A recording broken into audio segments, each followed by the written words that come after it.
when Olympus still held dominion over the mortal realm, long before the ash of burned gods settled across Mount Olympus, a Spartan warrior walked among mortals whose rage would eclipse even the fury of Ares himself.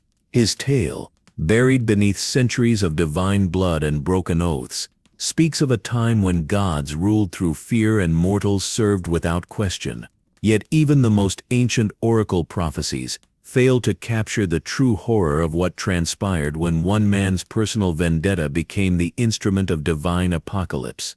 In the blood-soaked annals of Greek mythology, no force has proven more devastating than the wrath of a single mortal pushed beyond the boundaries of human endurance. While Zeus hurled thunderbolts that could shatter mountains, and Poseidon commanded tsunamis that devoured entire coastlines, their divine fury paled before the sustained, calculating vengeance of Kratos, the ghost of Sparta. This was not the momentary anger of petulant gods, but the eternal burning rage of a man who had lost everything and discovered that the architects of his suffering wore crowns of gold and sat upon thrones of marble. The ancient world trembled before divine power for millennia, accepting that gods were beyond mortal reach, their whims as unchangeable as the movement of stars. Temples rose in their honor, sacrifices flowed like rivers to appease their anger, and entire civilizations shaped themselves around divine commandments. The Olympians had ruled for so long that they had forgotten the most fundamental truth of existence, that all power, even divine power, exists only as long as those who wield it remain worthy of it.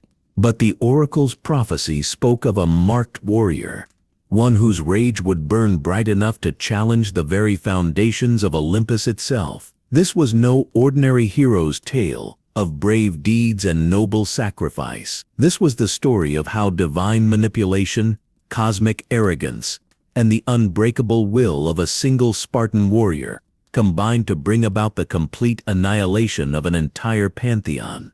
The gods had played their games with mortal lives for countless generations, viewing humans as pieces on a cosmic board, expendable pawns in their endless struggles for power and supremacy. They had created champions before, warriors blessed with divine strength to serve their purposes, fight their battles, and die for their glory. But in Kratos, they had unknowingly forged something unprecedented, a weapon capable of turning against its creators with a fury that would reshape the very foundations of divine order. The fates themselves had woven this tale into the fabric of reality, ensuring that every thread of destiny led inexorably toward a moment of cosmic reckoning. The same prophecies that warned of Zeus's downfall by his own son also spoke of a warrior marked by divine tragedy, whose personal quest for vengeance would become the instrument through which divine justice would finally be served. The irony was as perfect as it was terrible. The gods who ruled through violence would meet their end through the very brutality they had taught their greatest champion. What Zeus failed to understand was that in creating the perfect weapon against his enemies, he had forged the instrument of his own divine downfall. Every enhancement granted to Kratos, every divine blessing bestowed upon him, every moment of supernatural power, gifted to ensure his success in service to Olympus, had been building toward a single inevitable conclusion. The ghost of Sparta would not remain content to serve those who had orchestrated the destruction of his family, and when his service ended, his true purpose would begin.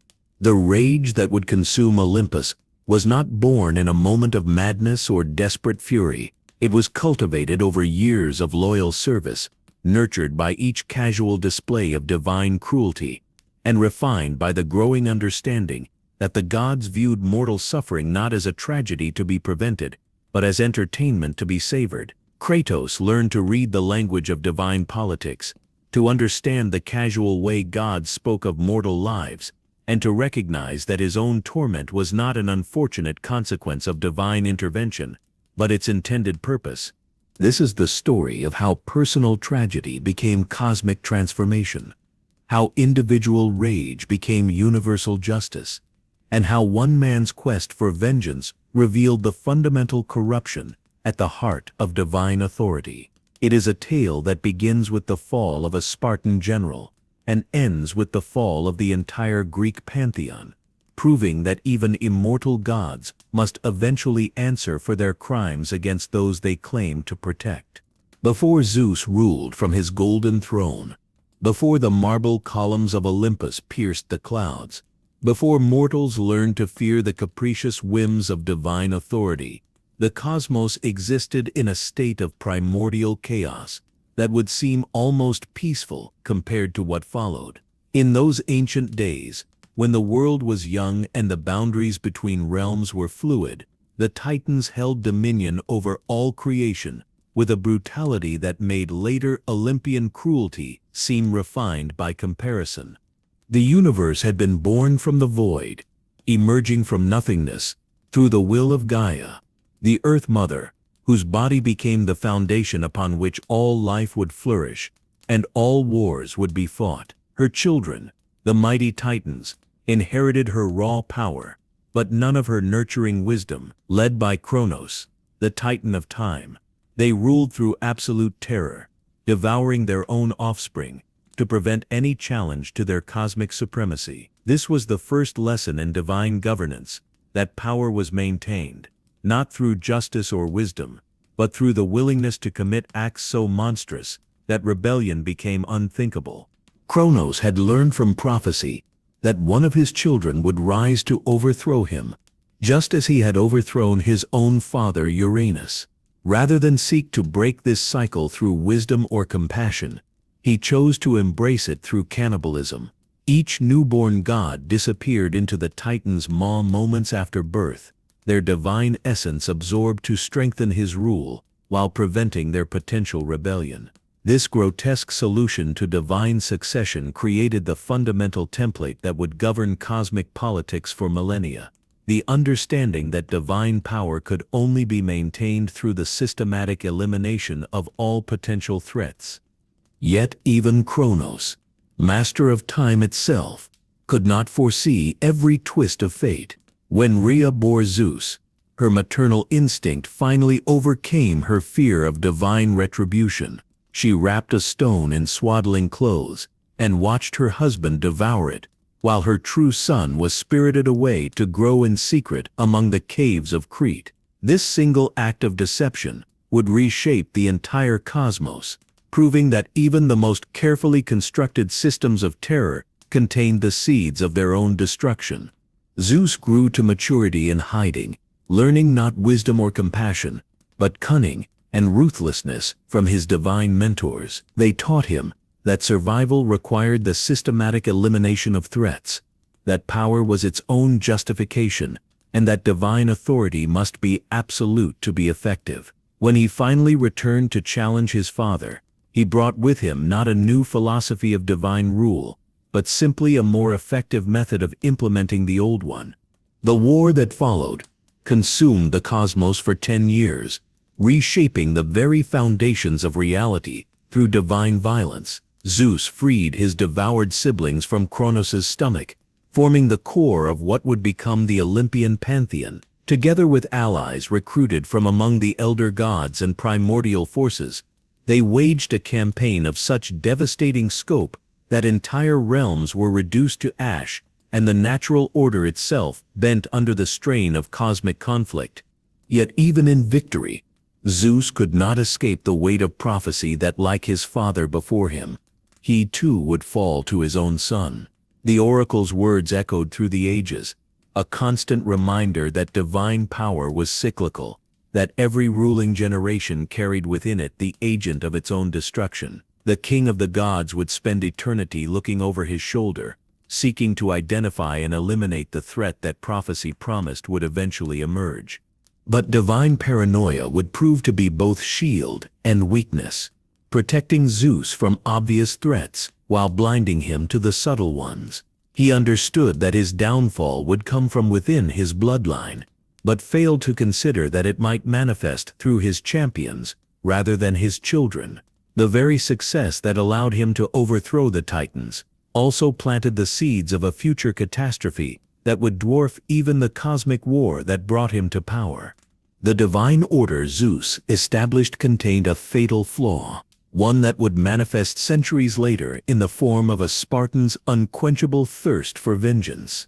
In creating a system based entirely on power and fear, he ensured that his own champions would eventually be driven to question not just his authority, but the entire foundation upon which divine rule rested. The Titans had ruled through monstrous appetite, but the Olympians would rule through calculated cruelty, and that calculation would ultimately provide their enemies with the tools necessary to destroy them. The imprisonment of the Titans in Tartarus was meant to be eternal, but eternity is a concept that even gods struggle to fully comprehend. Gaia, the Earth Mother who had birthed both Titans and Olympians, watched her children wage war against each other with growing fury. She had given birth to creation itself, only to see it consumed by an endless cycle of divine violence and betrayal. Her rage would smolder for generations, waiting for the perfect moment to reclaim what she viewed as rightfully hers. Ancient primordial forces, predating even the Titans, observed these divine struggles with something approaching amusement. They had seen civilizations rise and fall, had watched gods ascend and perish, and understood that the current age of Olympian supremacy was merely another chapter in an eternal story of cosmic transformation. These elder beings knew that Zeus's victory was not an ending, but a beginning, and that the true test of divine authority lay not in conquering enemies, but in maintaining power across generations. The weapons forged during the Titan War would play crucial roles in future conflicts, their divine nature allowing them to wound and kill beings that mortal weapons could never touch. Zeus's thunderbolts, Poseidon's trident, and Hades' helm of invisibility represented a new level of divine warfare, tools capable of reshaping reality itself through focused divine will. But perhaps more importantly, they established the principle that gods could be harmed by sufficiently powerful weapons, a lesson that would prove crucial when a certain Spartan warrior began his own divine war. But primordial forces, ancient beyond even the Olympians, watched and waited, knowing that the cycle of divine destruction was far from complete. They understood what Zeus refused to acknowledge, that divine authority based solely on power would inevitably create the very forces necessary for its own destruction. The seeds of Olympus's downfall had been planted in the moment of its greatest triumph, and time would prove to be the only force more patient than divine vengeance.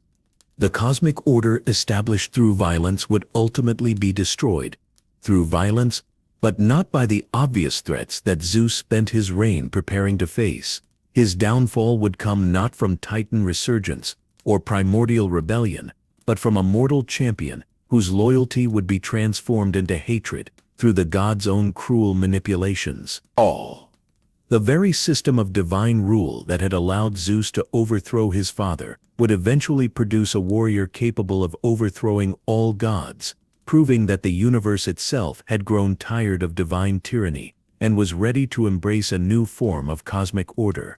The victory over the Titans marked the beginning of a new age, one where divine authority would be distributed among Zeus's siblings and children, rather than concentrated in a single cosmic tyrant. The Olympian Pantheon emerged from the ashes of the old order with a sophisticated system of divine governance that appeared more enlightened than Kronos' reign of terror.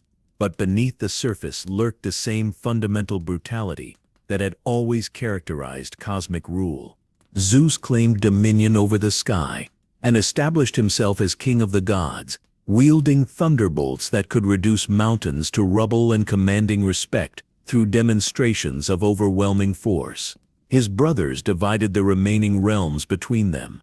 Poseidon took the seas, governing with tidal fury that could swallow entire civilizations, while Hades claimed the underworld, ruling over the dead with a cold authority that made mortal tyrants seem compassionate by comparison. This division of power created the illusion of balanced governance while ensuring that no single god could challenge Zeus's ultimate supremacy. The establishment of Olympus, as the divine seat of power, represented a revolutionary advancement in cosmic architecture. Unlike the crude strongholds of the Titans, this realm existed partially outside normal reality, accessible only to those who possess divine blood or explicit divine invitation. Its marble halls echoed with the footsteps of gods who believed themselves elevated above the crude concerns of mortal existence, yet who remained fundamentally driven by the same petty jealousies and violent impulses that motivated their human subjects.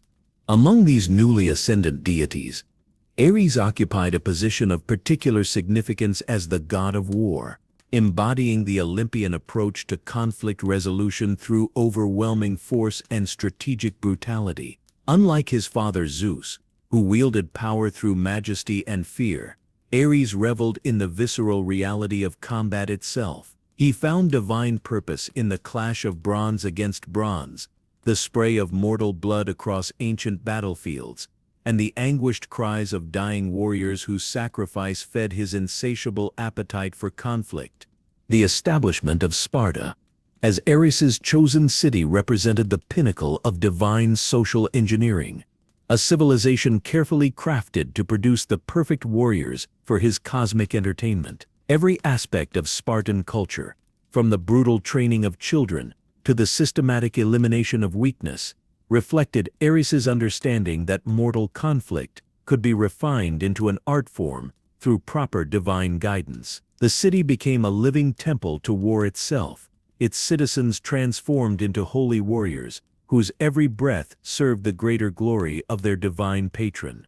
Among the countless Spartan warriors who served Ares' vision of eternal conflict, one stood apart, a general whose rage burned with an intensity that caught even a god's attention. Kratos possessed natural gifts that elevated him above his already exceptional comrades, a tactical brilliance that could turn desperate battles into decisive victories, physical strength that bordered on the superhuman even without divine enhancement, and most importantly, a capacity for controlled fury that made him devastatingly effective in combat while keeping him functional as a military leader. The young Spartans' rise through military ranks occurred with meteoric speed, each campaign adding to his reputation as a commander who could achieve impossible victories through innovative strategies and relentless personal courage. His soldiers followed him not just out of duty, but out of genuine belief that his leadership could overcome any obstacle. This combination of tactical genius and inspirational presence made him invaluable to Sparta's military machine and increasingly visible to the divine forces that manipulated mortal conflicts for their own entertainment.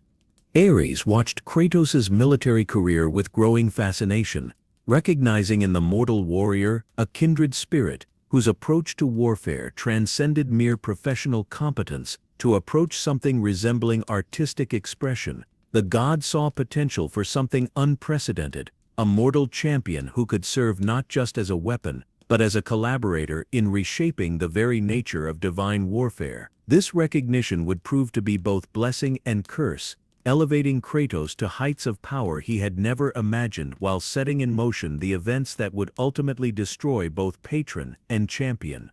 What Ares saw in the young Spartan was not just a perfect weapon, but a kindred spirit whose capacity for violence might rival even his own divine wrath. The god began to subtly influence Kratos' campaigns, ensuring that his victories were more spectacular and his reputation more fearsome. Divine intervention manifested through perfectly timed weather changes, enemy mistakes that defied reasonable explanation, and moments of inspiration that allowed Kratos to devise strategies that seemed to transcend mortal limitations. The divine enhancement of Kratos' natural abilities represented a new form of god-mortal collaboration, one that preserved the warrior's independence while amplifying his effectiveness beyond normal human parameters. Unlike traditional divine champions, who served as mere vessels for godly power, Kratos retained his personality, his tactical genius, and his fierce independence, while gaining access to supernatural insights that made him nearly unbeatable in combat. This partnership model would become the template for future divine-mortal relationships, though none would achieve the devastating effectiveness of the original. As Kratos' reputation spread throughout the ancient world, other gods began to take notice of Ares' remarkable champion. Athena observed his tactical innovations with intellectual appreciation, recognizing a military mind that could rival her own strategic capabilities. Zeus noted the warrior's ability to inspire absolute loyalty among his troops, seeing potential applications for future divine projects. Even Hades acknowledged the impressive body count that followed in Kratos' wake, appreciating the steady stream of souls that his campaigns delivered to the underworld. But divine attention, as Kratos would learn, was both blessing and curse, for gods were as quick to destroy their favorites as they were to elevate them. The Olympians viewed mortal champions as temporary tools, useful for specific purposes, but ultimately expendable when their utility expired or when their independence became inconvenient. This fundamental disconnect between divine and mortal perspectives on loyalty and service would eventually transform the relationship between Ares and Kratos from partnership to antagonism. The weapons and tactics that Kratos developed during his rise to prominence were carefully studied by divine observers who recognized their potential applications for future conflicts. His innovations in siege warfare, battlefield psychology, and troop motivation represented advances that could be adapted for use by other divine champions across the ancient world. The gods were always seeking more effective methods of projecting their will through mortal agents, and Kratos' success provided valuable insights into optimizing divine-mortal military partnerships. The cosmic significance of Kratos' ascension extended far beyond his immediate military achievements, representing a new phase in divine-mortal relations that would have profound implications for the stability of Olympian rule. Previous divine champions had been notable primarily for their obedience and their willingness to sacrifice themselves for godly causes. Kratos represented something unprecedented, a mortal who could match divine beings in strategic thinking while retaining the fierce independence that made him effective as a military leader.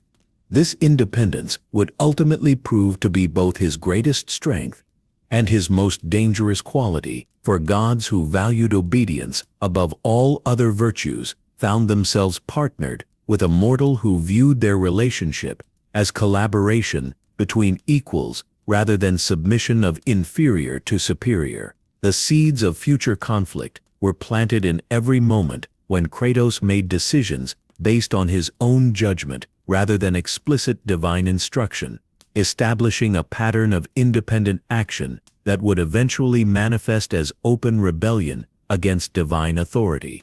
The partnership between Ares and Kratos reached its zenith during the campaign that would forever alter the balance of power between gods and mortals. The Spartan general had led his armies to victory after victory, each triumph adding to his legendary reputation while strengthening Ares' position within the Olympian hierarchy. But success bred ambition, and Kratos found himself facing a military challenge that threatened to destroy not just his career, but his very survival and that of every soldier under his command. The barbarian hordes that descended upon Spartan territory represented a threat unlike any Kratos had previously encountered. Their numbers were overwhelming, their savagery legendary, and their tactical approach seemed designed specifically to counter every advantage that Spartan military doctrine typically provided. Traditional formations proved ineffective against their chaotic assault methods, while their apparent indifference to casualties made the psychological warfare that Kratos had perfected completely useless as a strategic tool.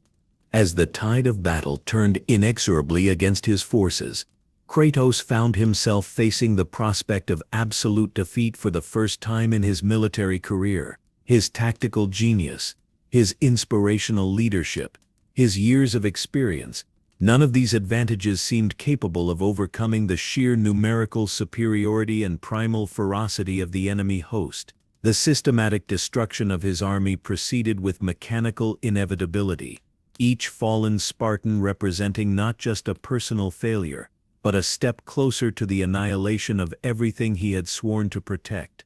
In that moment of desperate prayer, something answered, But the price of divine intervention would prove far more terrible than any mortal defeat. Ares materialized not as the distant patron who had subtly guided previous campaigns, but as an active participant in mortal affairs, offering power beyond human imagination in exchange for absolute and eternal service. The god of war presented this bargain not as a choice between victory and defeat, but as an opportunity for transcendence, a chance to become something greater than merely mortal.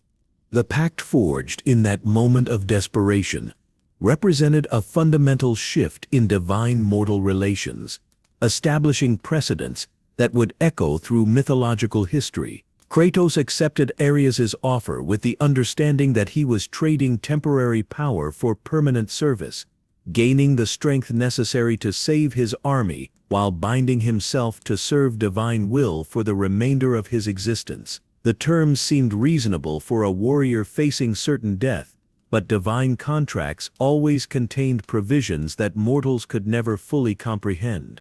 The transformation that followed was immediate and overwhelming, divine power flowing through mortal flesh with an intensity that should have destroyed any merely human vessel. Kratos felt his strength multiply beyond measure, his reflexes accelerate to superhuman speeds, and his awareness expand to encompass the entire battlefield with perfect clarity. But most significantly, he gained access to weapons that no mortal had ever wielded. The blades of chaos forged in the depths of divine forges and bound to his very flesh through chains that could never be broken.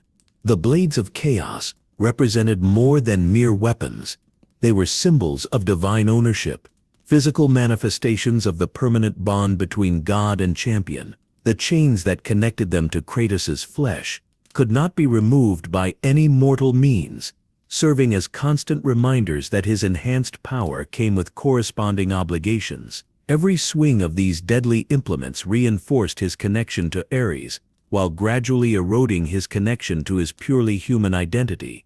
The battle that followed demonstrated the devastating effectiveness of divine enhancement applied to exceptional mortal skill. Kratos carved through enemy ranks with supernatural efficiency, each strike of the blades of chaos cutting down multiple opponents while their divine fire consumed everything they touched. His tactical brilliance, now enhanced by divine insight, allowed him to perceive enemy weaknesses and exploit them with precision that bordered on prescience. The barbarian horde that had seemed unstoppable minutes earlier began to dissolve under the systematic assault of a single warrior wielding godly power.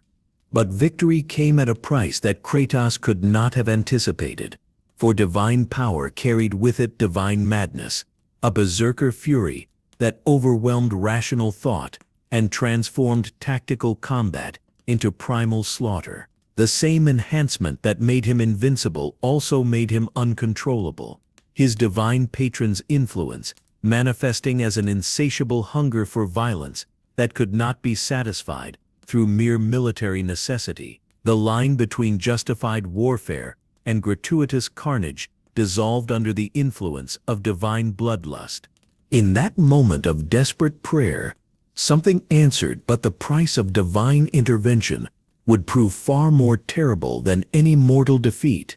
The intoxicating rush of divine power clouded Kratos' judgment, making every target seem equally deserving of destruction. Enemy soldiers, fleeing civilians, neutral observers, all became potential victims of weapons that recognized no distinction between combatant and innocent. The precision that had characterized his previous military campaigns gave way to indiscriminate slaughter driven by divine fury rather than strategic necessity.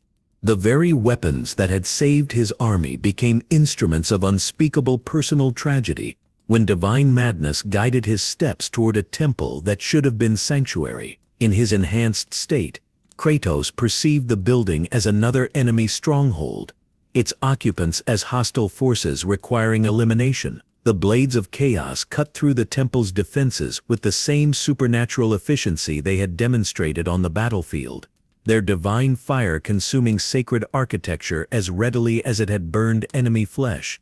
Only when the madness finally receded did Kratos discover the true cost of divine salvation. Among the charred remains in the temple's inner sanctum lay the bodies of his wife and daughter, their deaths a direct result of his acceptance of Ares's gift. The god had orchestrated this tragedy with calculated precision, using divine enhancement to ensure that his champion would be forever marked by an act so monstrous that redemption would become impossible through normal means.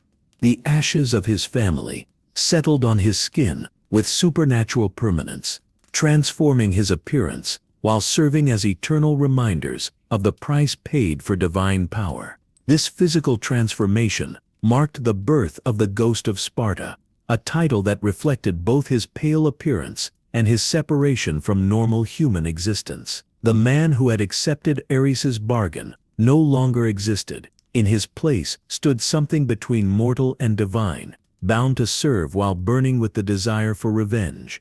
As the ashes of his wife and daughter settled on his skin, Kratos realized that divine gifts always came with divine prices, and this debt would reshape the very foundations of Olympus. The god of war had created not just a champion, but a weapon that would eventually turn against its creator with a fury that would dwarf even divine rage. In manipulating events to ensure Kratos' eternal service, Ares had unknowingly forged the instrument of his own destruction and initiated a chain of events that would ultimately bring down the entire Olympian pantheon. The first divine bloodshed had been metaphorical, the corruption of a mortal soul through divine manipulation, but it established principles and precedents that would eventually manifest as literal divine deaths. Kratos' transformation from loyal champion to tormented avenger represented the beginning of a new phase in cosmic history, one where the fundamental relationship between gods and mortals would be permanently altered through the application of divine power to mortal rage. The transformation of Kratos into the Ghost of Sparta coincided with the peak of Olympian power and influence over the mortal world. The Greek Pantheon had achieved a level of divine supremacy that surpassed even their wildest ambitions during the war against the Titans. Every major city bore temples dedicated to Olympian deities. Every battlefield echoed with prayers to gods of war, and every aspect of human civilization reflected divine preferences and prejudices. This was the golden age of the gods, when their authority seemed as permanent and unshakable as the marble foundations of their celestial palace. The establishment of divine domains across the ancient world represented a masterpiece of cosmic organization and political control. Athens flourished under Athena's patronage, its citizens developing philosophy and democracy, while remaining absolutely devoted to their divine protector. Poseidon's influence over maritime trade routes made coastal cities wealthy and powerful, but always dependent upon his continuing favor. Aphrodite's temples became centers of artistic and cultural achievement, while Apollo's oracles provided divine guidance that shaped the decisions of kings and emperors across the known world. This systematic division of mortal civilization among the Olympian gods created a stable hierarchy that seemed designed to last for eternity. Each deity possessed specific spheres of influence that complemented rather than competed with their divine siblings, reducing the potential for destructive conflicts while maximizing the efficiency of divine rule. Zeus maintained overall authority as king of the gods, but practical governance was distributed among specialists whose expertise in particular areas ensured that mortal civilization developed along lines that served Olympian interests. The complex political relationships within the Olympian pantheon resembled a sophisticated royal court, complete with alliances, rivalries, and elaborate protocols that governed divine interactions. Athena and Ares maintained their traditional antagonism between wisdom and warfare, but channeled it into productive competition that benefited mortal civilization through advances in both military strategy and philosophical thought. Poseidon and Hades collaborated on matters affecting the boundaries between life and death, ensuring smooth transitions for souls while maintaining the cosmic order that kept reality stable. Yet beneath the golden facade of divine rule, jealousy and paranoia festered among the Olympians, while their mortal champion grew ever more aware of the gods' true nature. The very success that had elevated the Pantheon to unprecedented heights also bred complacency and arrogance that would eventually prove fatal. Gods who had fought desperately against the Titans now took their supremacy for granted, assuming that their current dominance represented the natural order rather than a temporary achievement that required constant vigilance to maintain.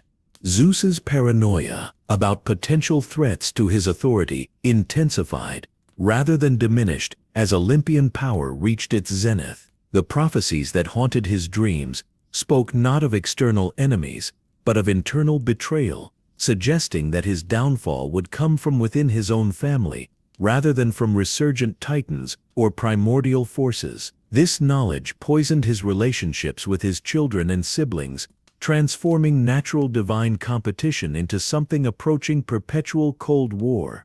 The treatment of mortals during this golden age revealed the fundamental character flaws that would eventually destroy Olympian civilization. Gods viewed human beings not as subjects deserving protection and guidance, but as entertainment sources whose suffering provided amusing diversion from the tedium of immortal existence. Divine interventions in mortal affairs were motivated not by justice or compassion, but by personal whims, petty grudges, and the desire to demonstrate superior power to rival deities. Kratos's 10 years of service to the gods provided him with unprecedented insight into the true nature of divine politics and morality. As the ghost of Sparta, he served as the Olympians' premier champion, undertaking missions that ranged from eliminating monsters that threatened divine interests to assassinating mortal leaders who had fallen out of favor with particular gods. Each assignment revealed new depths of divine callousness and confirmed his growing understanding that the gods were fundamentally parasitic entities who contributed nothing positive to the world they claimed to rule. The psychological toll of serving those who had orchestrated the destruction of his family manifested as a slow-burning rage that grew stronger with each completed mission. Kratos maintained his effectiveness as a divine champion through sheer force of will, but every act of service to the gods reinforced his understanding that they viewed him as nothing more than a useful tool. The promises of redemption and peace that had motivated his initial acceptance of divine service proved to be elaborate lies designed to maintain his compliance. Divine missions during this period took Kratos across the ancient world, exposing him to the full scope of Olympian influence and corruption. He witnessed gods manipulating mortal conflicts for their entertainment, observed divine beings breaking their own sacred laws when convenient, and participated in operations designed to eliminate potential threats to divine authority, regardless of moral considerations. Each experience added to his understanding of divine hypocrisy, while strengthening his resolve to eventually break free from divine control. The very methods the gods used to maintain their power contained the seeds of their eventual destruction, for they had created a weapon that would one day turn against them. Kratos's enhanced abilities, his detailed knowledge of divine weaknesses, his access to supernatural weapons, all of these advantages had been granted by the gods themselves in their confidence that no mortal could pose a genuine threat to immortal beings. This fundamental miscalculation would prove to be the critical flaw in otherwise sophisticated divine security arrangements. The Golden Age of Gods was also the Golden Age of divine arrogance, a period when Olympian confidence in their own superiority blinded them to mounting evidence of systemic problems within their civilization. Reports of mortal resistance movements, prophecies warning of cosmic change, and growing tensions between divine siblings were dismissed as temporary inconveniences rather than symptoms of deeper issues. The gods had become so convinced of their own invincibility that they could no longer recognize genuine threats to their authority. As Kratos completed each divine mission, his understanding of the gods' cruelty deepened, and with it, a rage that would eventually eclipse even Ares's own divine fury. The ghost of Sparta was learning to think like a god while retaining the emotional attachments that made him fundamentally human, a combination that would prove devastatingly effective when he finally chose to act on his accumulated grievances, the gods had inadvertently created the perfect weapon against divine authority, a being with godlike power, but mortal motivations. The irony of the situation was lost on the Olympians, who continued to view Kratos as their greatest success, rather than their greatest threat. They saw his effectiveness in eliminating divine enemies as proof of their wisdom in creating such a champion, never recognizing that those same abilities could be turned against divine targets with equal effectiveness. The golden age of gods was actually the golden age of preparing for their own destruction, though they remained blissfully unaware of this fundamental truth. The peak of Olympian civilization contained within it all the elements necessary for complete divine collapse. An overly centralized power structure, dependent upon fear rather than loyalty, a champion with both the ability and motivation to challenge divine authority, and a ruling class so convinced of their own superiority that they could not recognize obvious threats to their continued existence. The Golden Age was ending, though the gods themselves would be the last to realize this cosmic truth. The expansion of Olympian authority beyond the Greek heartland represented the most ambitious project in divine history, a systematic campaign to establish godly dominance over every corner of the known world. This was not mere territorial conquest in the mortal sense, but a fundamental transformation of reality itself, reshaping human civilization to serve divine preferences, while eliminating any potential sources of resistance to Olympian rule. The gods approached this undertaking with the methodical precision of master architects, carefully designing a world order that would ensure their permanent supremacy. Divine philosophy during this period centered on the principle that mortals existed primarily to serve godly purposes, their individual desires and needs ranking far below divine convenience and entertainment. This was not the crude tyranny of the Titans, who had ruled through brute force and terror, but a sophisticated system of control that convinced subjects they were blessed by divine attention rather than oppressed by it. The Olympians understood that willing servitude was more stable than forced compliance, so they crafted religious and cultural systems that made divine worship appear beneficial to mortal interests. The establishment of worship networks across the Mediterranean required careful attention to local customs and existing religious practices. Rather than simply destroying competing belief systems, the Olympians absorbed and transformed them, incorporating useful elements while eliminating aspects that challenged divine authority. Local deities were either recruited as minor allies or systematically destroyed, their followers redirected toward appropriate Olympian patrons who could provide superior divine services. Kratos served as the primary instrument of this divine expansion, his reputation as the ghost of Sparta, making him an ideal ambassador for Olympian power. His missions took him to distant lands, where his mere presence demonstrated the futility of resisting divine will. Mortal armies fled before him, ancient monsters submitted to his supernatural weapons, and rival deities quickly learned that challenging Olympian champions carried fatal consequences. Each successful operation expanded the sphere of divine influence while reinforcing the growing legend of divine invincibility. The psychological impact of Kratos' campaigns extended far beyond their immediate military objectives, creating a climate of supernatural fear that made future conquest operations significantly easier. Tales of the ghost of Sparta spread faster than his actual movements, preparing target populations for divine subjugation by convincing them that resistance was not merely futile, but suicidal. This reputation warfare proved to be one of the most effective tools in the Olympian arsenal, allowing them to achieve political objectives without expending divine resources on unnecessary conflicts. With each conquered realm and subjugated people, the Olympians grew more confident in their supremacy, unaware that their greatest champion was beginning to question the very foundations of their rule. Kratos witnessed firsthand how divine expansion created suffering on a scale that dwarfed traditional mortal conflicts. Entire civilizations were destroyed not for any strategic purpose, but simply to demonstrate divine power to potential rivals. Innocent populations were enslaved or slaughtered to satisfy godly whims, their deaths treated as acceptable casualties in the pursuit of cosmic dominance.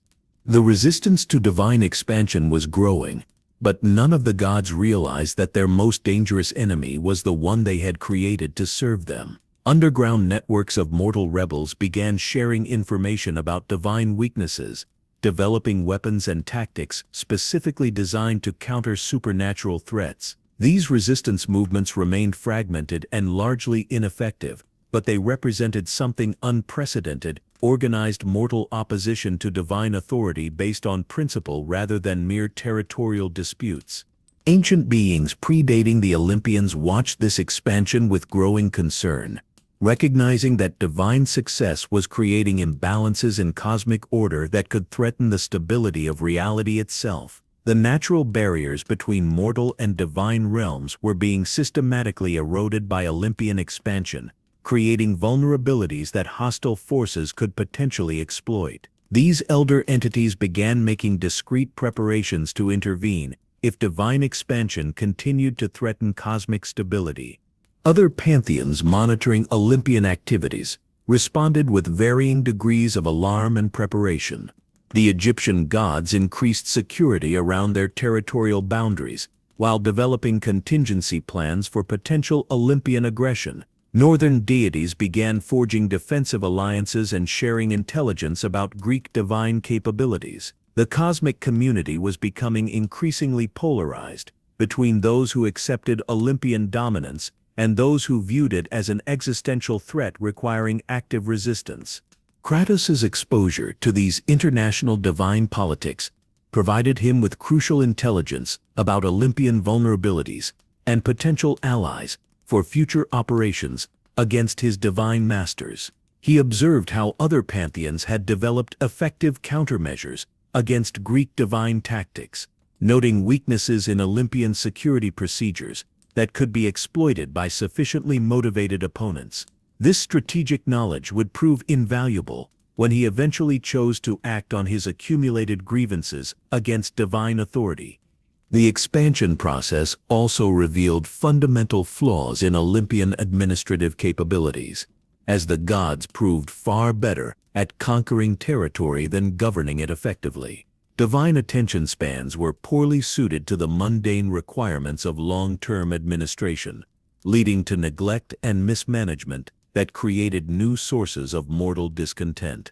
Regions that had initially welcomed divine rule began experiencing buyer's remorse as the reality of divine governance proved less appealing than its initial promises. The growing divine hubris and blindness to mounting threats manifested most clearly in the gods' treatment of warning signs and prophetic omens. Ancient prophecies spoke increasingly of cosmic change and divine downfall, but these warnings were dismissed as obsolete predictions based on outdated cosmic conditions.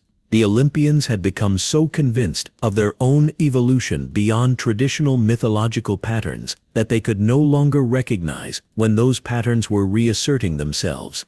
Divine missions during this period grew increasingly ambitious in scope and increasingly questionable in moral justification. As the gods sought to demonstrate their power through ever more spectacular displays of supernatural force, Kratos found himself ordered to eliminate threats that existed more in divine imagination than in reality, while being forbidden from addressing genuine problems that might require acknowledging divine failures. This disconnect between divine perception and actual conditions contributed to his growing disillusionment with Olympian leadership. As divine influence spread like a plague across the ancient world, the first whispers of prophecy began to manifest, speaking of a marked warrior who would bring about the end of the age of gods. These prophetic warnings reached Kratos through various channels, confirming his growing suspicion that his role in cosmic events extended far beyond his current function as divine enforcer. The marked warrior described in ancient prophecies bore unmistakable similarities to his own circumstances and capabilities, suggesting that his destiny involved far more than eternal service to ungrateful masters. The irony was perfect and terrible. The gods who ruled through expansion were creating the very conditions necessary for their own destruction, while the champion they relied upon to secure their dominance was gradually transforming into the instrument of their downfall. The spreading divine influence was actually spreading the seeds of divine destruction. Though the Olympians remained completely oblivious to this fundamental reality of their cosmic situation. The systematic expansion of Olympian influence across the ancient world had created an empire of unprecedented scope and complexity. But empires built on fear and divine arrogance contained inherent weaknesses that would eventually prove fatal to their continued existence. The first signs of structural failure began manifesting in subtle ways that escaped divine attention: broken oaths that went unpunished, prophecies that contradicted official divine doctrine, and mortals who began questioning whether divine authority truly served their interests as claimed. Divine failures became increasingly frequent and difficult to conceal as the scope of Olympian responsibilities expanded beyond the gods' actual capabilities. Zeus's promises to maintain cosmic order proved hollow when natural disasters struck regions under divine protection, while Poseidon's assurances of safe maritime travel were contradicted by supernatural storms that destroyed entire merchant fleets. The gods had committed themselves to maintaining standards of performance that exceeded even divine abilities, creating credibility gaps that undermined their claims to superior wisdom and power.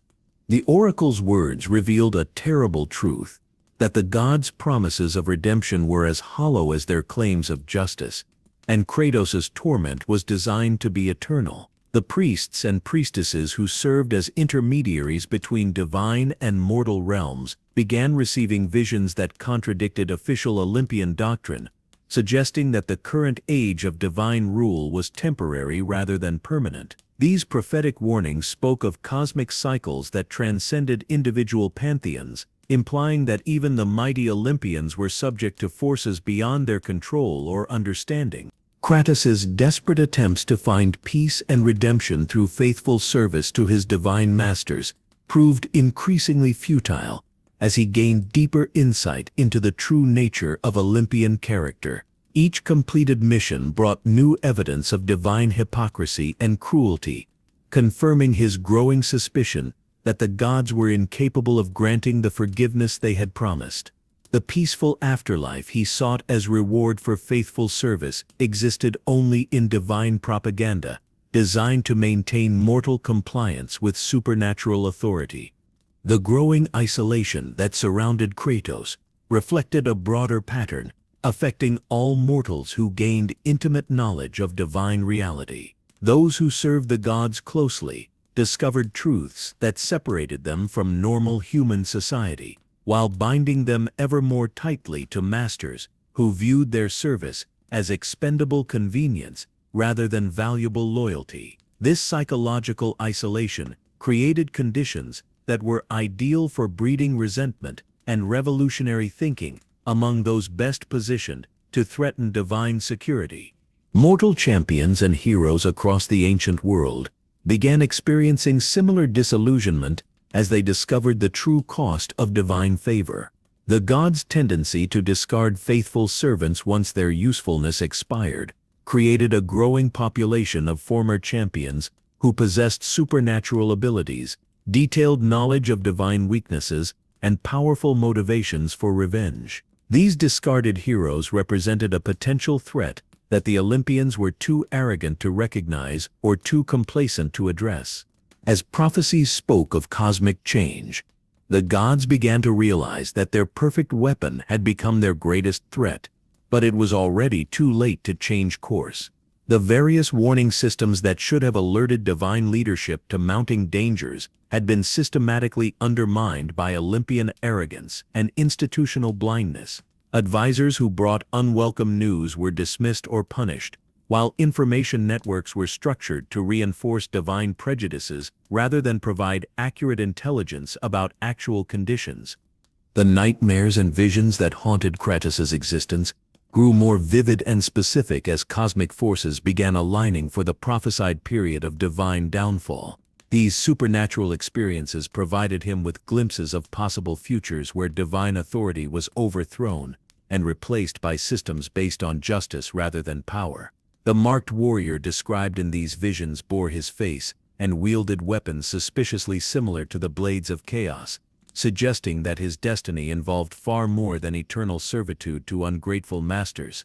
Divine attempts to prevent or alter prophetic outcomes proved counterproductive, as each intervention designed to avoid predicted disasters actually accelerated their manifestation. The gods' growing paranoia led them to take increasingly desperate measures that alienated potential allies while strengthening their enemies. Zeus's attempts to eliminate potential threats within his own family created exactly the kind of internal divisions that prophecy had warned would facilitate divine downfall. Failed attempts to find redemption through alternative means left Kratos with the growing realization that his suffering was not an unfortunate consequence of divine service, but its intended purpose. The gods derived entertainment from his torment, while using his guilt and desperation to ensure continued compliance with increasingly questionable orders. This understanding marked a crucial turning point in his psychological development, transforming him from a willing if reluctant servant into a potential enemy of divine authority. The systematic breakdown of divine credibility accelerated as more mortals gained access to information about Olympian failures and hypocrisies. Trade networks that had been established to spread divine influence also facilitated the spread of information that contradicted official divine propaganda. Stories of divine cruelty, broken promises, and casual destruction of mortal lives began circulating faster than divine efforts to suppress them could prevent. Ancient binding agreements between gods and mortals started failing as divine partners proved incapable of maintaining their sides of cosmic bargains. Sacred oaths that had guaranteed divine protection proved worthless when supernatural threats emerged that exceeded Olympian capabilities. The fundamental principle of reciprocal obligation that formed the basis of divine-mortal relations was breaking down under the weight of divine inability to fulfill their promised responsibilities. The cracks in divine authority were spreading like fractures in marble, and at the center of it all stood a Spartan whose rage had begun to eclipse even the fury of the gods themselves. Kratos represented the ultimate contradiction in Olympian philosophy, a mortal who possessed divine power but retained human values, creating a being capable of judging divine actions by moral standards that the gods themselves could never meet. His growing awareness of this contradiction was transforming him from unwilling servant into active threat. The realization that divine problems were cyclical patterns rather than temporary inconveniences began dawning on more perceptive members of both divine and mortal communities. Historical analysis revealed that every major pantheon had eventually faced similar internal contradictions that led to their downfall and replacement. The Olympians' assumption that they were somehow exempt from these cosmic patterns was proving to be their most dangerous delusion. Primordial forces that had remained dormant during the early phases of Olympian expansion began stirring in response to mounting cosmic instability. These ancient entities possessed power that predated divine civilization and operated according to principles that transcended traditional mythological categories. Their awakening represented a wild card factor that could dramatically accelerate the timeline for cosmic change, regardless of divine attempts to maintain the status quo through force or manipulation. The transformation of Kratos from loyal servant to implacable enemy of divine authority represented a fundamental shift in the cosmic balance of power that the Olympians were catastrophically unprepared to address. This was not the gradual deterioration of a useful alliance, but the sudden emergence of an existential threat from within their own ranks. The ghost of Sparta had evolved beyond his original parameters, becoming something unprecedented in divine experience, a mortal champion who possessed both the power and knowledge necessary to challenge gods on equal terms. The first divine casualty sent shockwaves through Olympus that reverberated across all realms of existence. The death of a god was supposed to be impossible, a fundamental violation of cosmic law that challenged every assumption upon which divine civilization had been constructed. Yet Kratos had proven that immortality was merely another lie. The gods told themselves, demonstrating through brutal practical application that divine flesh could be cut, divine blood could be spilled, and divine life could be extinguished through sufficient application of force and determination. The technique required to actually kill a god involved far more than mere physical violence, requiring an understanding of divine anatomy, supernatural weapon capabilities, and the metaphysical principles that governed immortal existence. Kratos possessed all of these advantages through his years of divine service, his extensive combat experience, and his intimate familiarity with the weapons and tactics that gods used against each other. The Olympians had inadvertently provided him with comprehensive education in divine vulnerabilities, while assuming that mortal loyalty would prevent him from ever applying this knowledge against them. With each divine death, Kratos proved that immortality was merely another lie the gods told themselves, and that even Zeus's children could bleed and die like any mortal. The psychological impact of these demonstrations extended far beyond their immediate tactical significance, undermining the fundamental psychological advantages that had allowed gods to dominate mortal imagination for millennia. If gods could die, then they were not the transcendent beings they claimed to be, but merely powerful entities whose authority rested on illusion rather than inherent superiority. The systematic nature of Kratos' campaign against divine authority revealed a level of strategic thinking that exceeded anything the gods had anticipated from a mortal opponent. This was not mindless rage or random violence, but carefully planned warfare designed to maximize psychological impact while minimizing his own exposure to divine retaliation. Each target was selected for maximum symbolic significance. Each assault was timed to exploit divine vulnerabilities, and each victory was designed to weaken overall Olympian morale while strengthening resistance movements among mortal populations. The Blades of Chaos proved to be perfectly suited for divine warfare, their supernatural properties allowing them to cut through divine defenses, while their connection to Kratos' flesh prevented them from being turned against him through divine magic. The irony was exquisite. The very weapons that Ares had forged to ensure permanent loyalty were now being used to systematically destroy the Pantheon that had created them. Divine engineering had inadvertently produced the perfect tools for divine destruction. The escalating god-killer rampage across the Greek Pantheon followed a pattern that reflected both tactical necessity and personal psychology. Kratos began with divine targets that represented immediate threats to his mission, then progressed to gods whose deaths would create maximum disruption to Olympian operations. Each successful assassination enhanced his reputation, while providing access to additional divine weapons and abilities that made subsequent operations easier to execute. The victories came at a terrible cost, as each realm burned in the wake of divine destruction. But Kratos' rage had become a force beyond reason or restraint. The death of gods created power, vacuums that unleashed ancient forces previously constrained by divine authority. Natural disasters erupted across regions where protective deities had been eliminated, while monsters and supernatural threats emerged from hiding places that had been secured through divine treaties. The collateral damage was enormous, but Kratos' psychological state had evolved beyond concern for unintended consequences. Divine panic manifested as increasingly desperate and irrational responses to the growing threat posed by their former champion. Emergency councils convened on Mount Olympus with greater frequency, each session producing more extreme proposals for dealing with a problem that traditional divine solutions seemed incapable of addressing. The gods who had ruled through fear now experienced it themselves.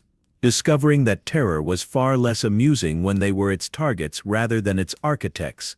The desperate alliances formed between previously rival gods revealed the extent to which Kratos' campaign had disrupted normal Olympian politics.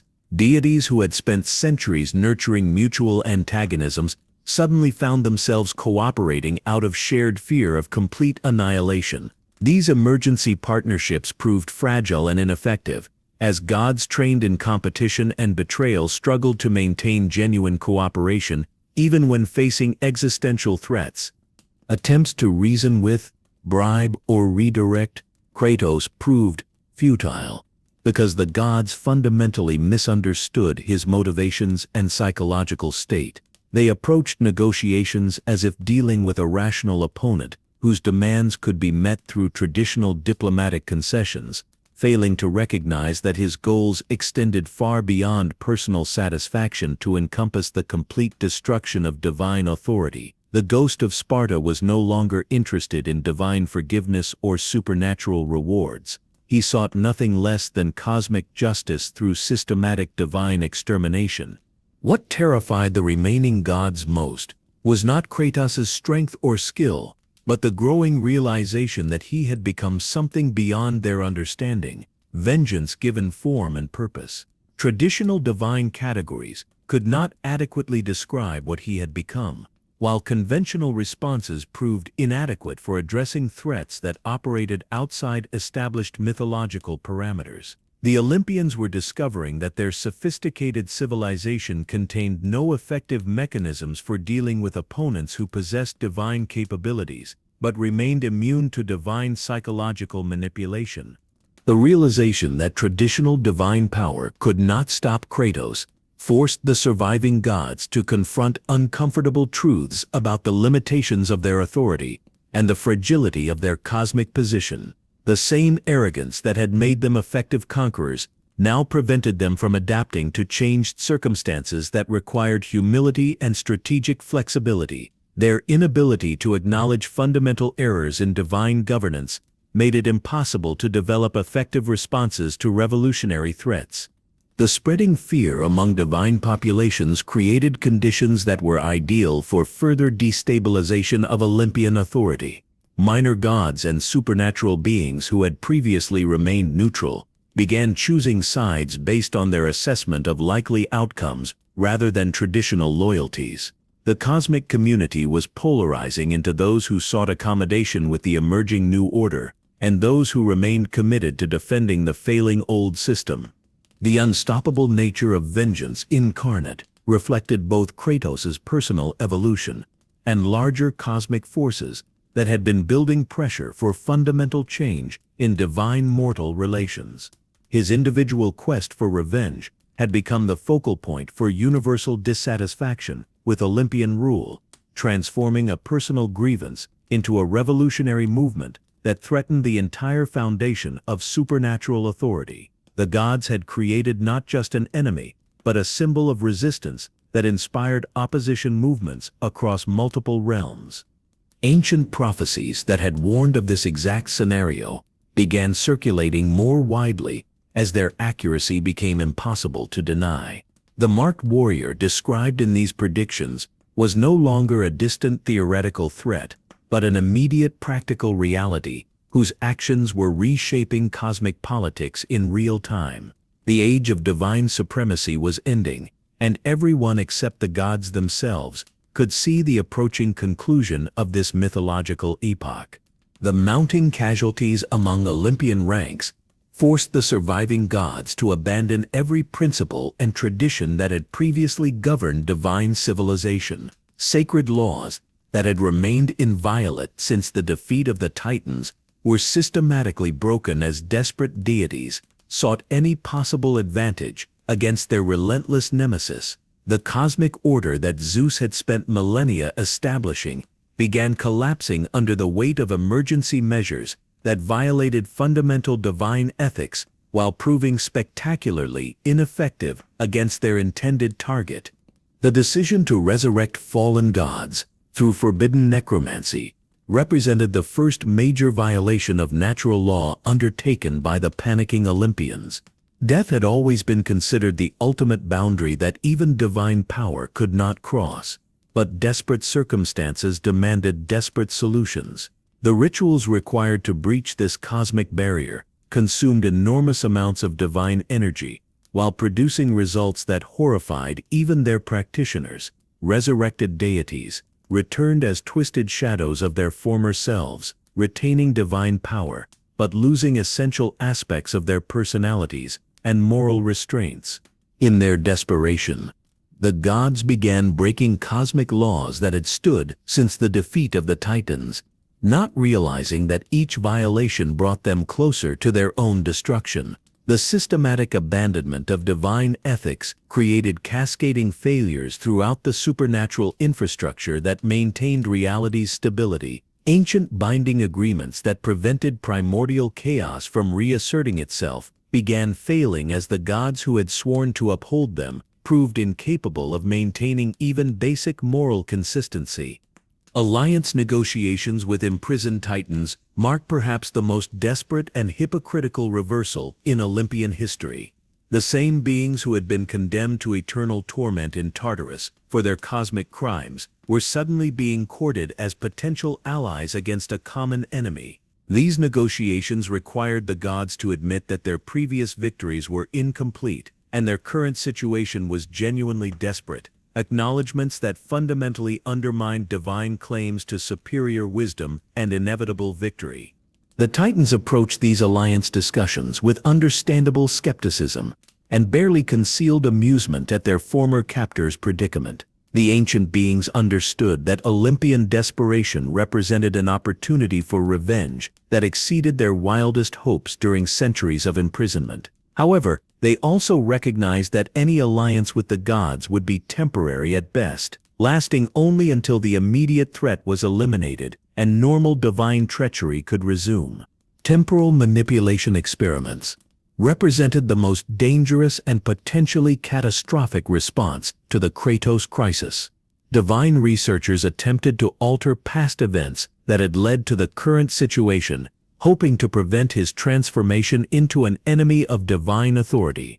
These interventions created paradoxes and timeline fractures that threatened the coherence of reality itself, while failing to achieve their intended objectives due to fundamental misunderstandings about the nature of fate and prophecy. The solutions they crafted in fear and panic created problems far worse than one angry Spartan, as ancient evils stirred and reality itself began to fracture under divine desperation. Seals that had contained primordial monsters since the dawn of creation began failing, as divine attention was diverted from maintenance duties to desperate anti-Kratos operations. Cosmic entities that predated Olympian civilization detected the growing instability and began making preparations to reclaim territories they had lost during the initial divine conquest. Reality fractures manifested as zones where normal physical laws became unreliable, creating hazardous conditions that threatened both divine and mortal populations.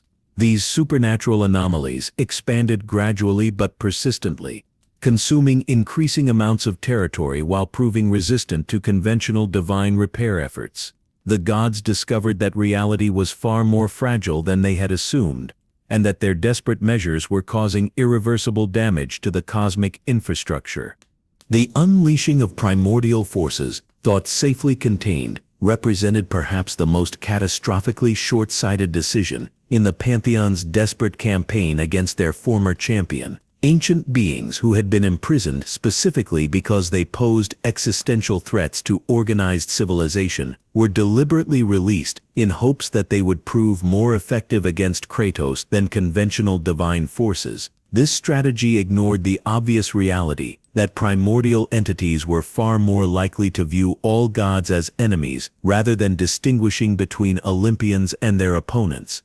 Bargains with creatures from Tartarus and the underworld required the gods to make concessions that compromised their authority, while providing allies whose loyalty was questionable at best. These supernatural entities demanded payment in forms that weakened divine power, while contributing military capabilities that proved inadequate for their intended purpose. The gods found themselves trading away fundamental aspects of their cosmic authority in exchange for temporary assistance from beings who were fundamentally opposed to divine civilization. The corruption of natural order through desperate divine pacts created environmental disasters that affected multiple realms simultaneously. Seasonal cycles became unreliable, as gods responsible for natural phenomena diverted their attention to military preparations. Agricultural productivity collapsed in regions where divine protection was withdrawn to strengthen anti-Kratos defenses. The mortality rate among divine subjects increased dramatically as normal supernatural protections failed due to resource diversion. By abandoning every principle that had made them gods, the Olympians had already lost everything that made their rule legitimate, leaving only the question of how many realms would burn in their fall. The systematic violation of divine ethics transformed them from legitimate rulers into tyrants whose authority rested solely on force rather than moral foundation. This transformation made their eventual defeat not just practically inevitable, but morally necessary for the restoration of cosmic balance. The use of mortals as literal shields and sacrificial pawns reached unprecedented levels of cynicism as divine desperation intensified. Entire human populations were relocated to serve as buffers against Kratos' advance, their lives considered acceptable losses if they could slow his progress even briefly. These policies generated massive refugee crises while providing minimal military advantages, demonstrating the complete breakdown of divine responsibility toward mortal subjects. Divine weapons programs undertaken during this period focused on developing increasingly exotic and dangerous armaments without regard for their potential consequences. Experimental devices capable of destroying entire realms were constructed and deployed without adequate safety testing, creating risks that extended far beyond their immediate tactical applications. The gods had become so focused on defeating Kratos that they lost sight of the broader implications of their increasingly reckless actions. The cure becoming worse than the disease became evident as collateral damage from divine countermeasures exceeded the destruction caused by Kratos himself. Regions that had remained stable throughout his initial campaigns were devastated by desperate divine interventions designed to prevent his access to strategic resources. The gods were destroying their own civilization more effectively than their enemy could manage, proving that panic was a more dangerous opponent than any external threat. Ancient threats awakening due to broken divine seals created secondary crises that diverted resources from anti-Kratos operations while generating new enemies for the already overwhelmed Pantheon. Primordial monsters that had been contained since the Titan War began emerging from their prisons, adding to the chaos while pursuing their own agendas for revenge against divine authority. The Olympians found themselves fighting a multi-front war against opponents who were often more dangerous than their original target. The cascading failures across the Greek mythological system created a domino effect that accelerated the timeline for complete divine collapse.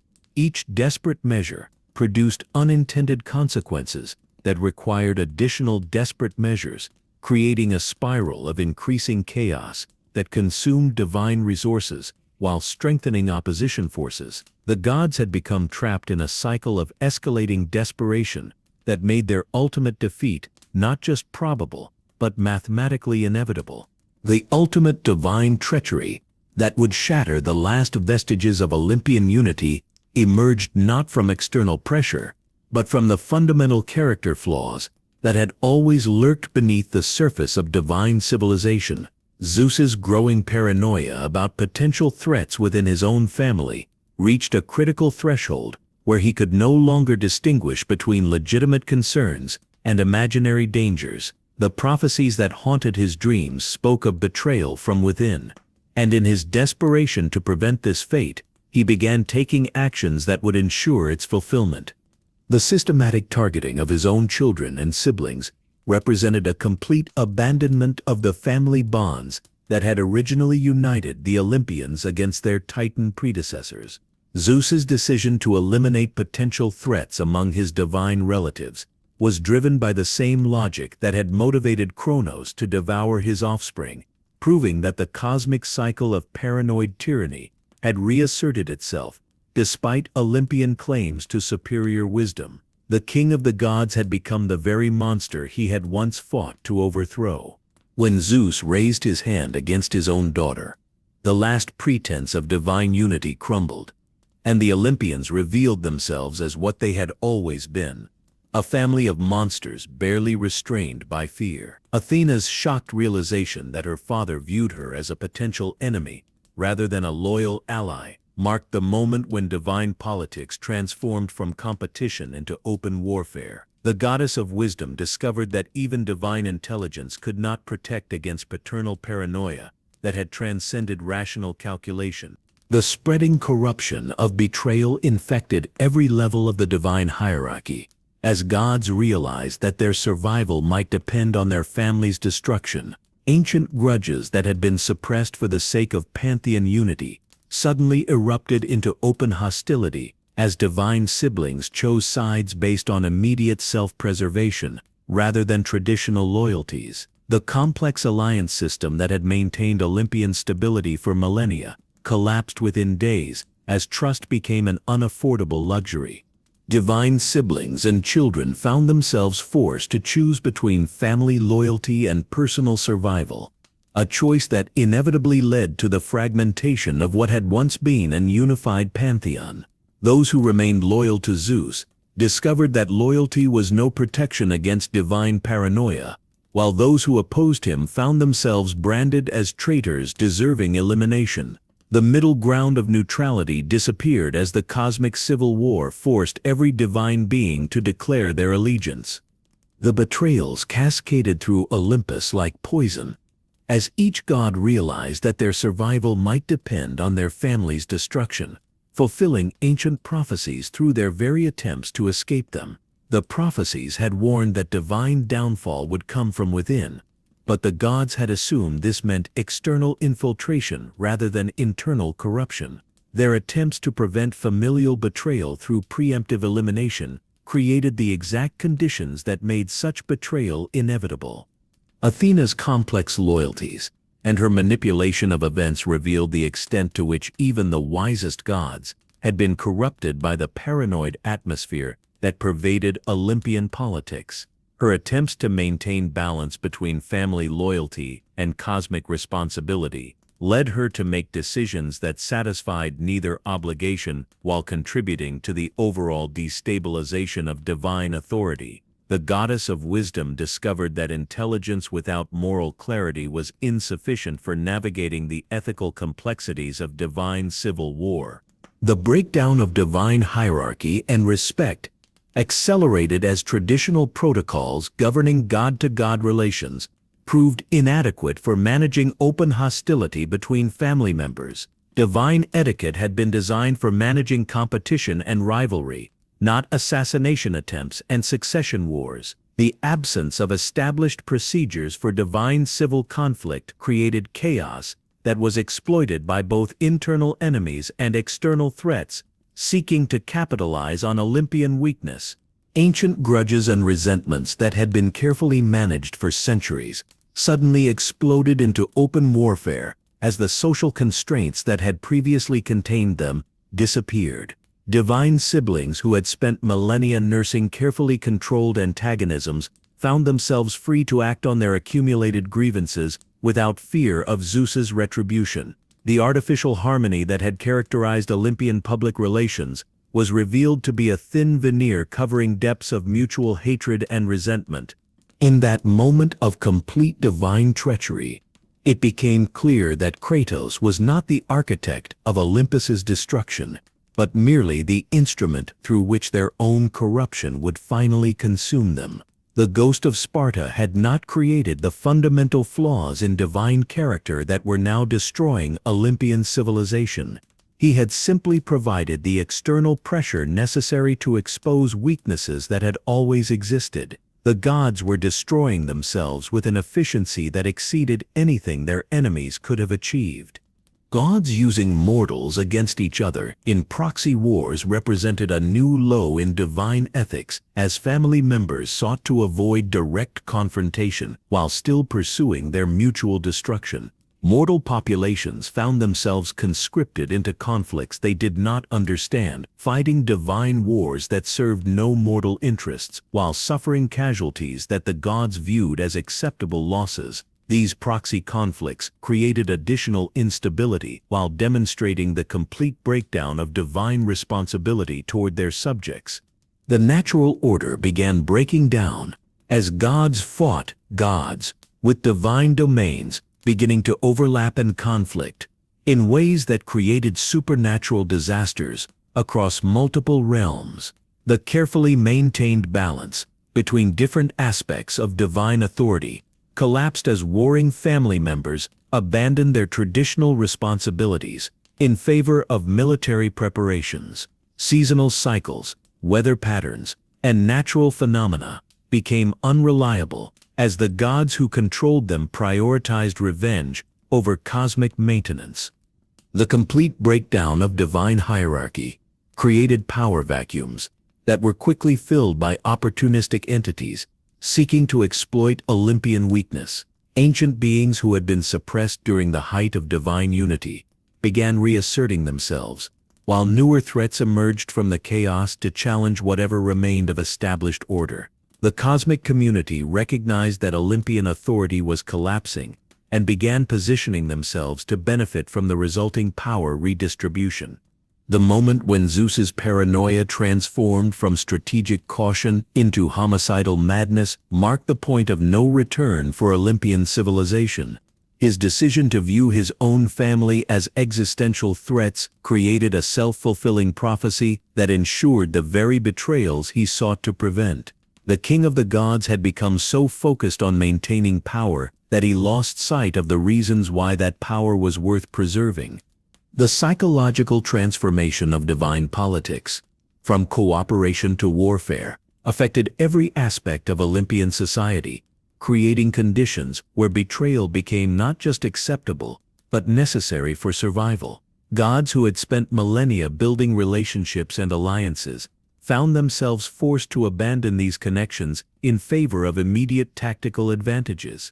The social fabric that had held divine civilization together dissolved under the pressure of mutual suspicion and fear. The realization that fighting fate only ensured its fulfillment came too late for the gods to change course, as their efforts to prevent prophesied disasters had already created the conditions necessary for those disasters to occur.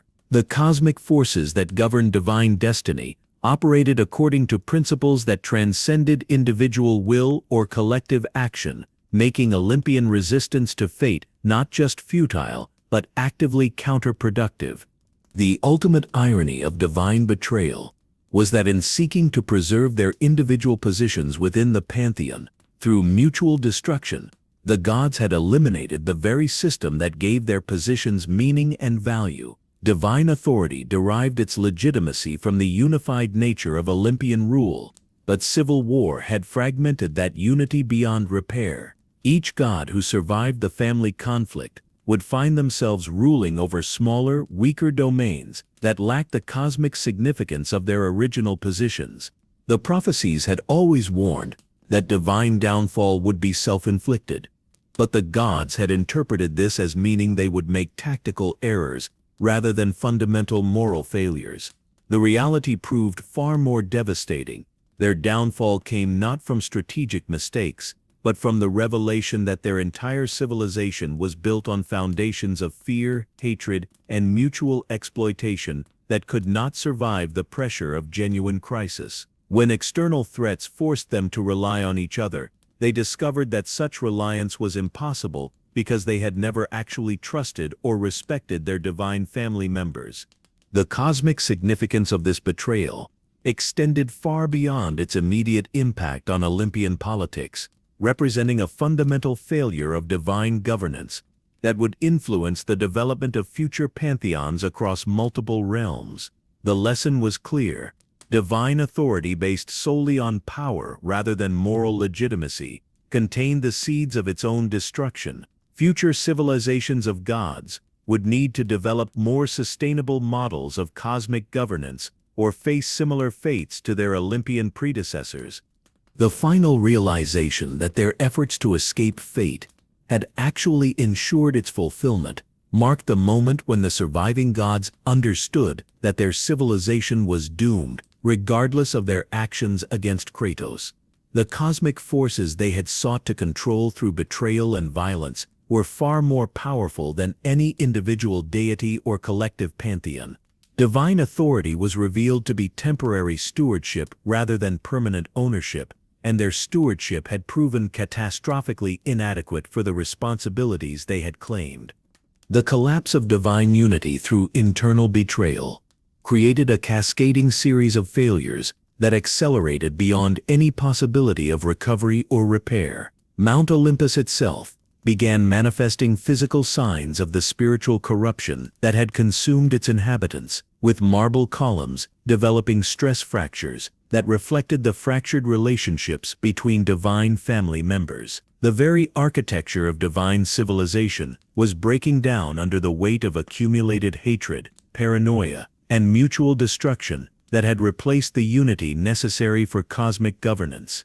The infrastructure that had maintained divine authority across multiple realms required constant cooperation between different Pantheon members, but such cooperation had become impossible once gods began viewing each other as existential threats. Communication networks that had allowed coordinated responses to supernatural crises fell silent as divine siblings refused to share information that might be used against them. The systematic breakdown of divine cooperation created vulnerabilities that hostile forces were quick to exploit. As the divine realm collapsed, the barriers between order and chaos began to fail, releasing horrors that had been contained since the dawn of creation. Ancient seals that required regular maintenance by cooperative divine teams remained unattended as gods focused on their civil war rather than cosmic responsibilities. Primordial entities that had been imprisoned since before the rise of Olympian civilization detected the weakening of their constraints and began testing the boundaries of their confinement. The death of gods created metaphysical wounds in reality itself that could not be healed through conventional divine magic. Each fallen Olympian had been responsible for maintaining specific aspects of cosmic order, and their deaths left those responsibilities unattended while their divine domains began collapsing into chaos. The systematic elimination of Pantheon members was literally unraveling the fabric of organized reality, creating conditions that threatened the existence of all structured civilization. Each fallen god took with them a piece of reality's foundation, and the survivors began to realize that even victory over Kratos would leave them ruling over a broken cosmos. The interconnected nature of divine responsibilities meant that the loss of any major Pantheon member created ripple effects that compromised the effectiveness of surviving gods.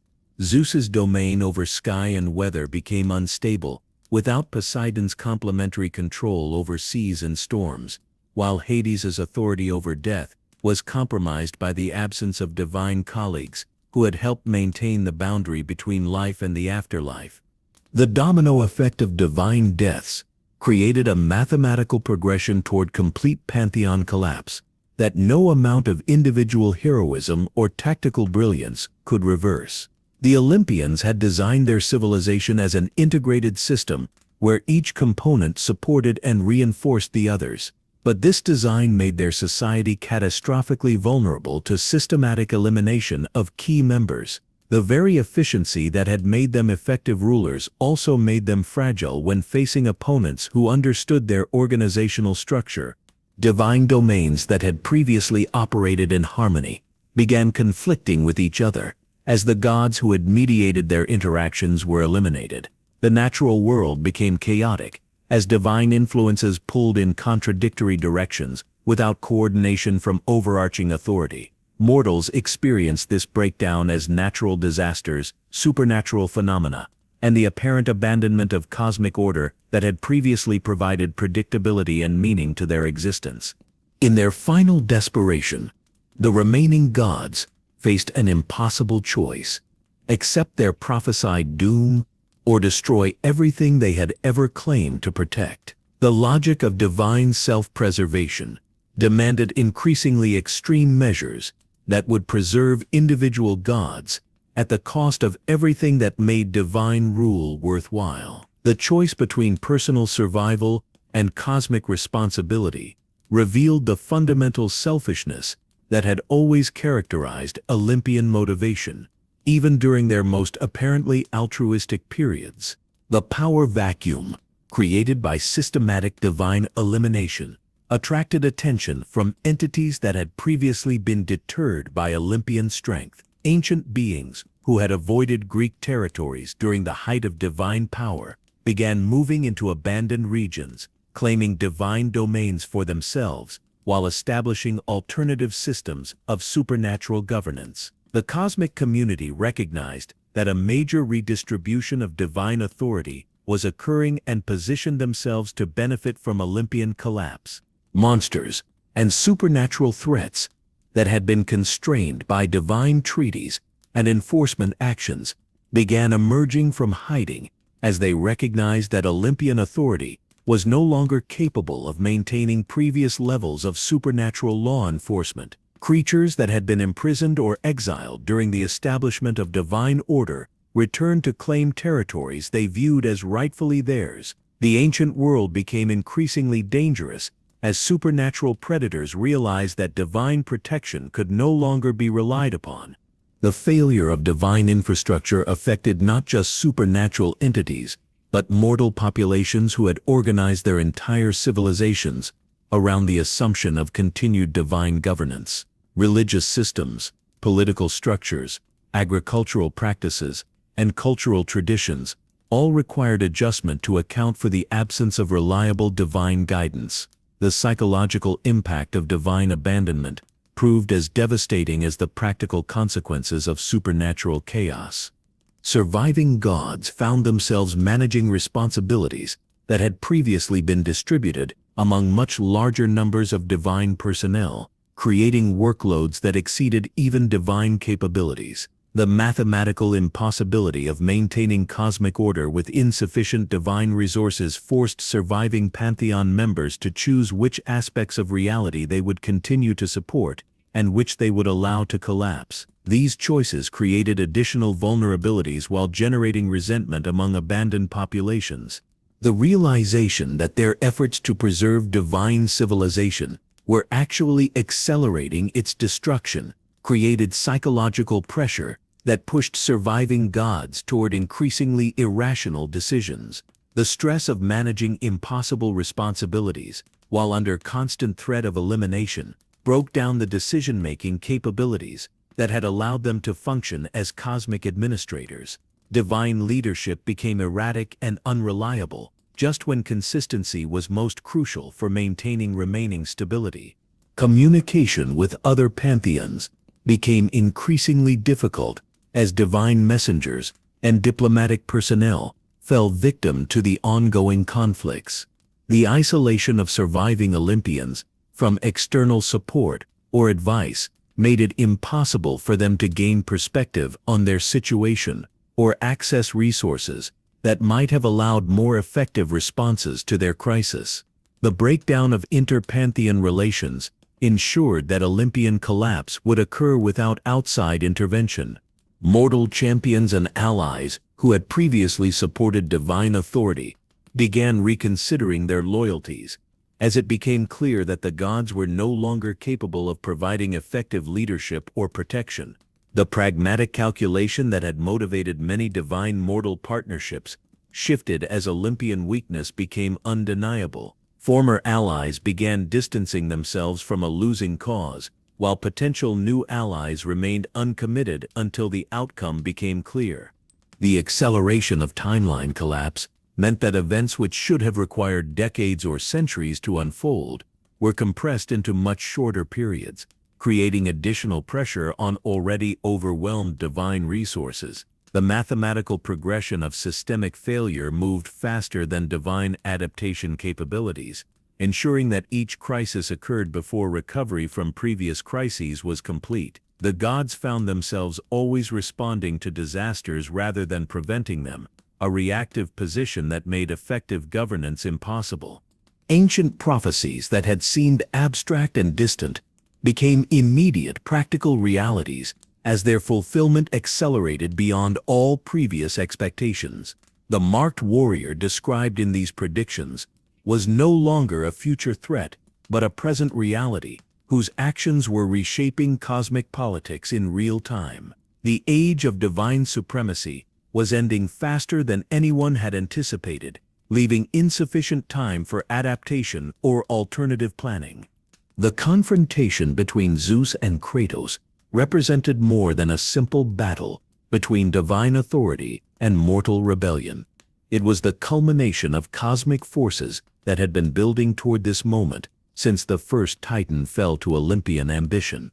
The king of the gods faced his greatest creation across a battlefield that spanned multiple realms, each combatant wielding powers that could reshape reality itself. This was not merely a fight between father and son, but the final judgment on whether divine rule deserved to continue existing in any form.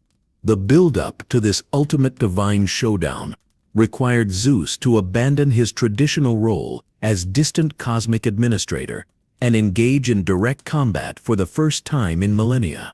The god who had ruled through intermediaries and proxies now found himself forced to personally confront the consequences of his decisions.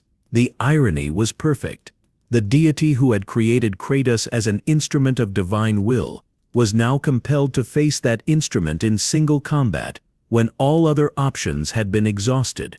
As father and son prepared for their final battle, the very foundations of reality held its breath, knowing that the outcome would reshape the nature of divine power forever. Ancient forces that predated both Olympian civilization and Titan rule watched with intense interest as the cosmic cycle of divine overthrow approached its climax. The universe itself seemed to pause in anticipation of a transformation that would determine the fundamental principles governing supernatural authority for ages to come. The staging of this conflict, across multiple divine planes, demonstrated the scope and intensity of powers being unleashed. Mount Olympus served as the primary battlefield, but the combat spread through dimensions that normal mortal perception could not comprehend. Each exchange of blows sent shockwaves through adjacent realms, while the very air crackled with divine energy that threatened to overwhelm the cosmic infrastructure designed to contain such forces.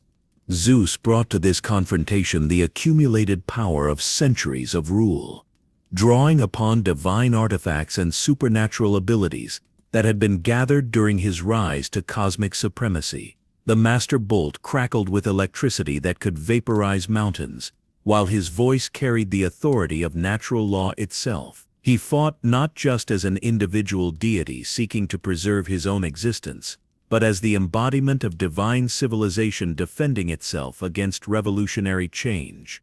Kratos countered with the focused fury of accumulated grievances and the tactical brilliance that had made him the most effective champion in divine history. The blades of chaos had evolved through constant use in divine warfare, their supernatural properties enhanced by the blood of gods, while their connection to his flesh had deepened beyond any possibility of separation. He wielded not just weapons, but instruments of cosmic justice that had been forged through divine betrayal and tempered in the fires of righteous rage. With each thunderbolt dodged, and each blow landed, it became clear that this was not just a battle between gods, but the final judgment on divine right to rule over mortals. The combat revealed fundamental truths about the nature of power and authority that neither combatant had fully understood before this moment.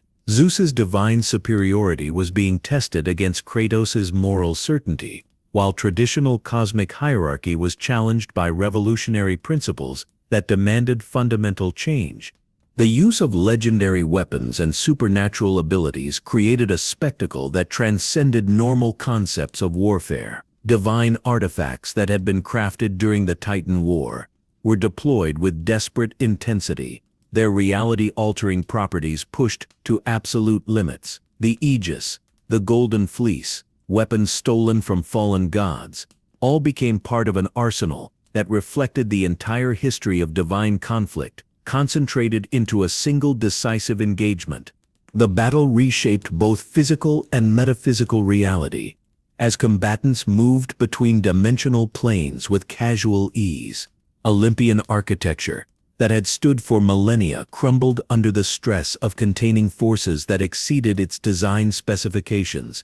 The throne room, where Zeus had issued countless decrees, became a crater, while the halls where gods had debated cosmic policy were reduced to rubble by the intensity of their conflict.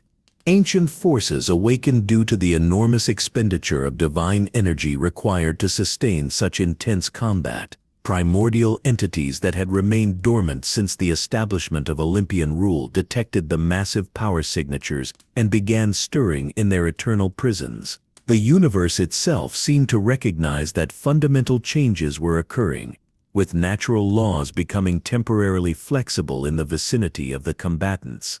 The personal nature of the conflict between father and son added psychological dimensions that elevated this beyond mere physical combat. Each blow carried emotional weight accumulated over years of manipulation and betrayal, while every defensive maneuver reflected deeper questions about family loyalty, divine responsibility, and the moral foundations of cosmic authority. The battle was simultaneously intimate and universal, personal and cosmic in its implications.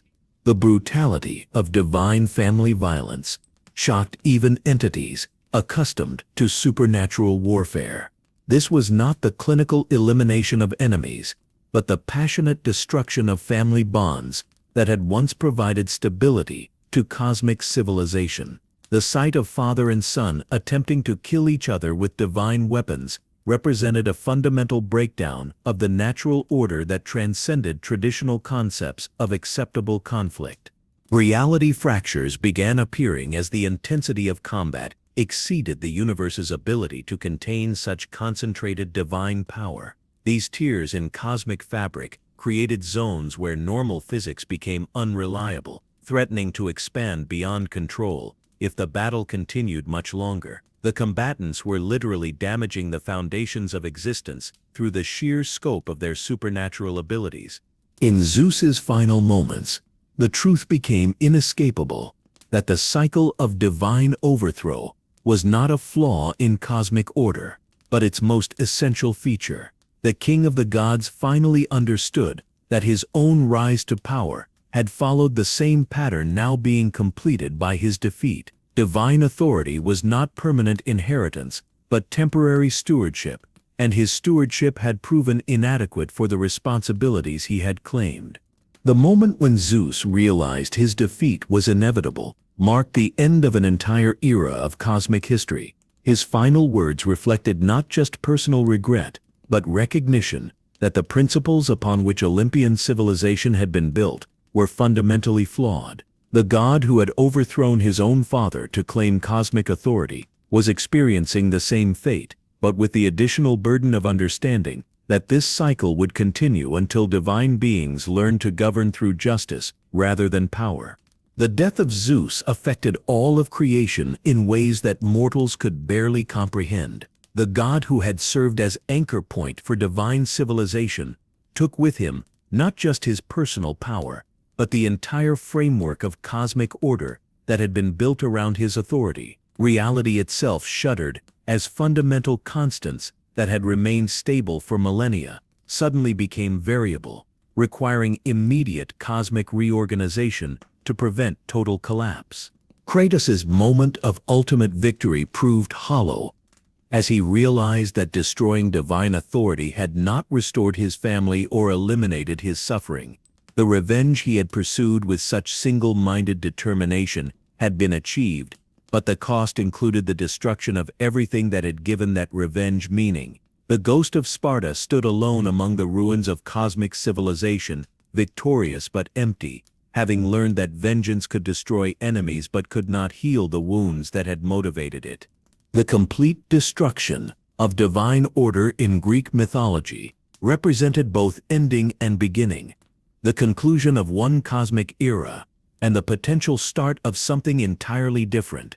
The universe would need to reorganize itself around new principles of governance and authority, but those principles would be determined by whatever emerged from the ashes of Olympian civilization rather than imposed by traditional divine decree. The silence that followed the final collapse of Olympian civilization was unlike anything the ancient world had ever experienced. For millennia, the constant background presence of divine authority had provided a framework that mortals had taken for granted, but now that framework no longer existed.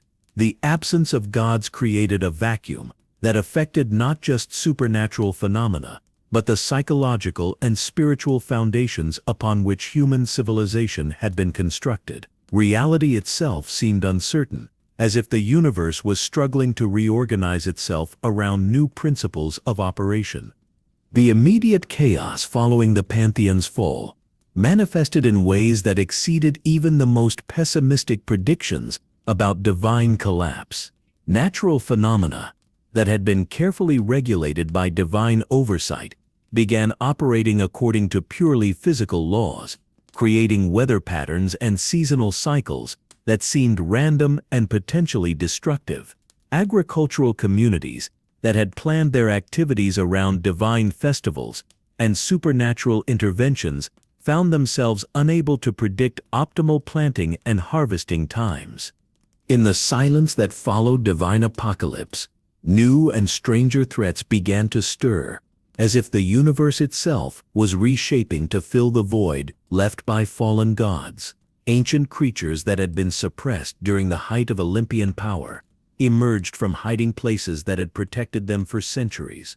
These beings possessed abilities and motivations that defied traditional categories, representing forms of supernatural threat that had evolved independently of divine civilization and operated according to alien principles.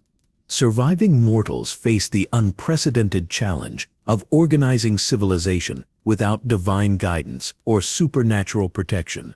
Communities that had defined themselves primarily through religious devotion to particular gods found themselves without purpose or identity. Political systems that had derived legitimacy from divine mandate discovered that their authority had evaporated along with the Pantheon that had supposedly endorsed their rule. The fundamental social contracts that had governed human interaction required complete renegotiation. Minor deities and supernatural beings who had survived the collapse by avoiding involvement in Olympian politics suddenly found themselves among the most powerful entities in existence. These beings possessed neither the experience nor the inclination to replace the comprehensive governance that the major gods had provided, leading to a fragmented supernatural landscape where different regions fell under the influence of wildly different forms of post-divine authority. The result was chaos rather than transition to alternative order. Power vacuums in cosmic hierarchy attracted attention from entities that had previously been deterred by Olympian strength. Ancient beings who predated Greek civilization began expanding their influence into territories that had been closed to them for millennia. These expansions created conflicts between different forms of supernatural authority while leaving mortal populations caught between forces they could neither understand nor influence. The psychological impact on humans who had lived their entire lives under divine rule proved as devastating as the practical consequences of supernatural chaos. Mortals experienced collective existential crisis as they confronted the reality that the beings they had worshipped as perfect and eternal had proven to be neither. The religious and philosophical systems that had provided meaning and purpose to human existence required fundamental reconstruction to account for the demonstrated fallibility of divine authority. New supernatural dangers emerged from divine ruins as locations that had been sacred to particular gods became sources of unpredictable magical phenomena. Temples that had once provided sanctuary and blessing began manifesting cursed properties that affected anyone who approached them.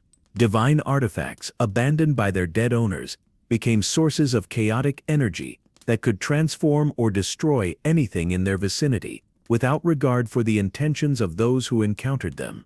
Victory had come at a price no one had anticipated, not just the death of gods, but the potential death of divine order itself. Kratos' quest for personal revenge had achieved its immediate objectives while creating conditions that threatened the stability of all organized civilization. The cosmic infrastructure that had maintained reality's coherence was breaking down without divine maintenance, creating risks that extended far beyond the Greek territories where the original conflict had occurred.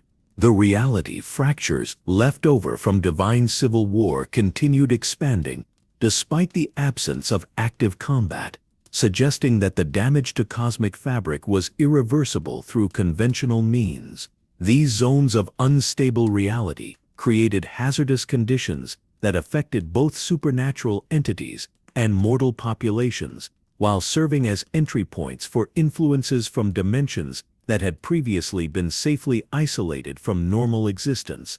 Corrupted divine artifacts and locations became permanent sources of supernatural danger that no remaining authority was capable of neutralizing or containing.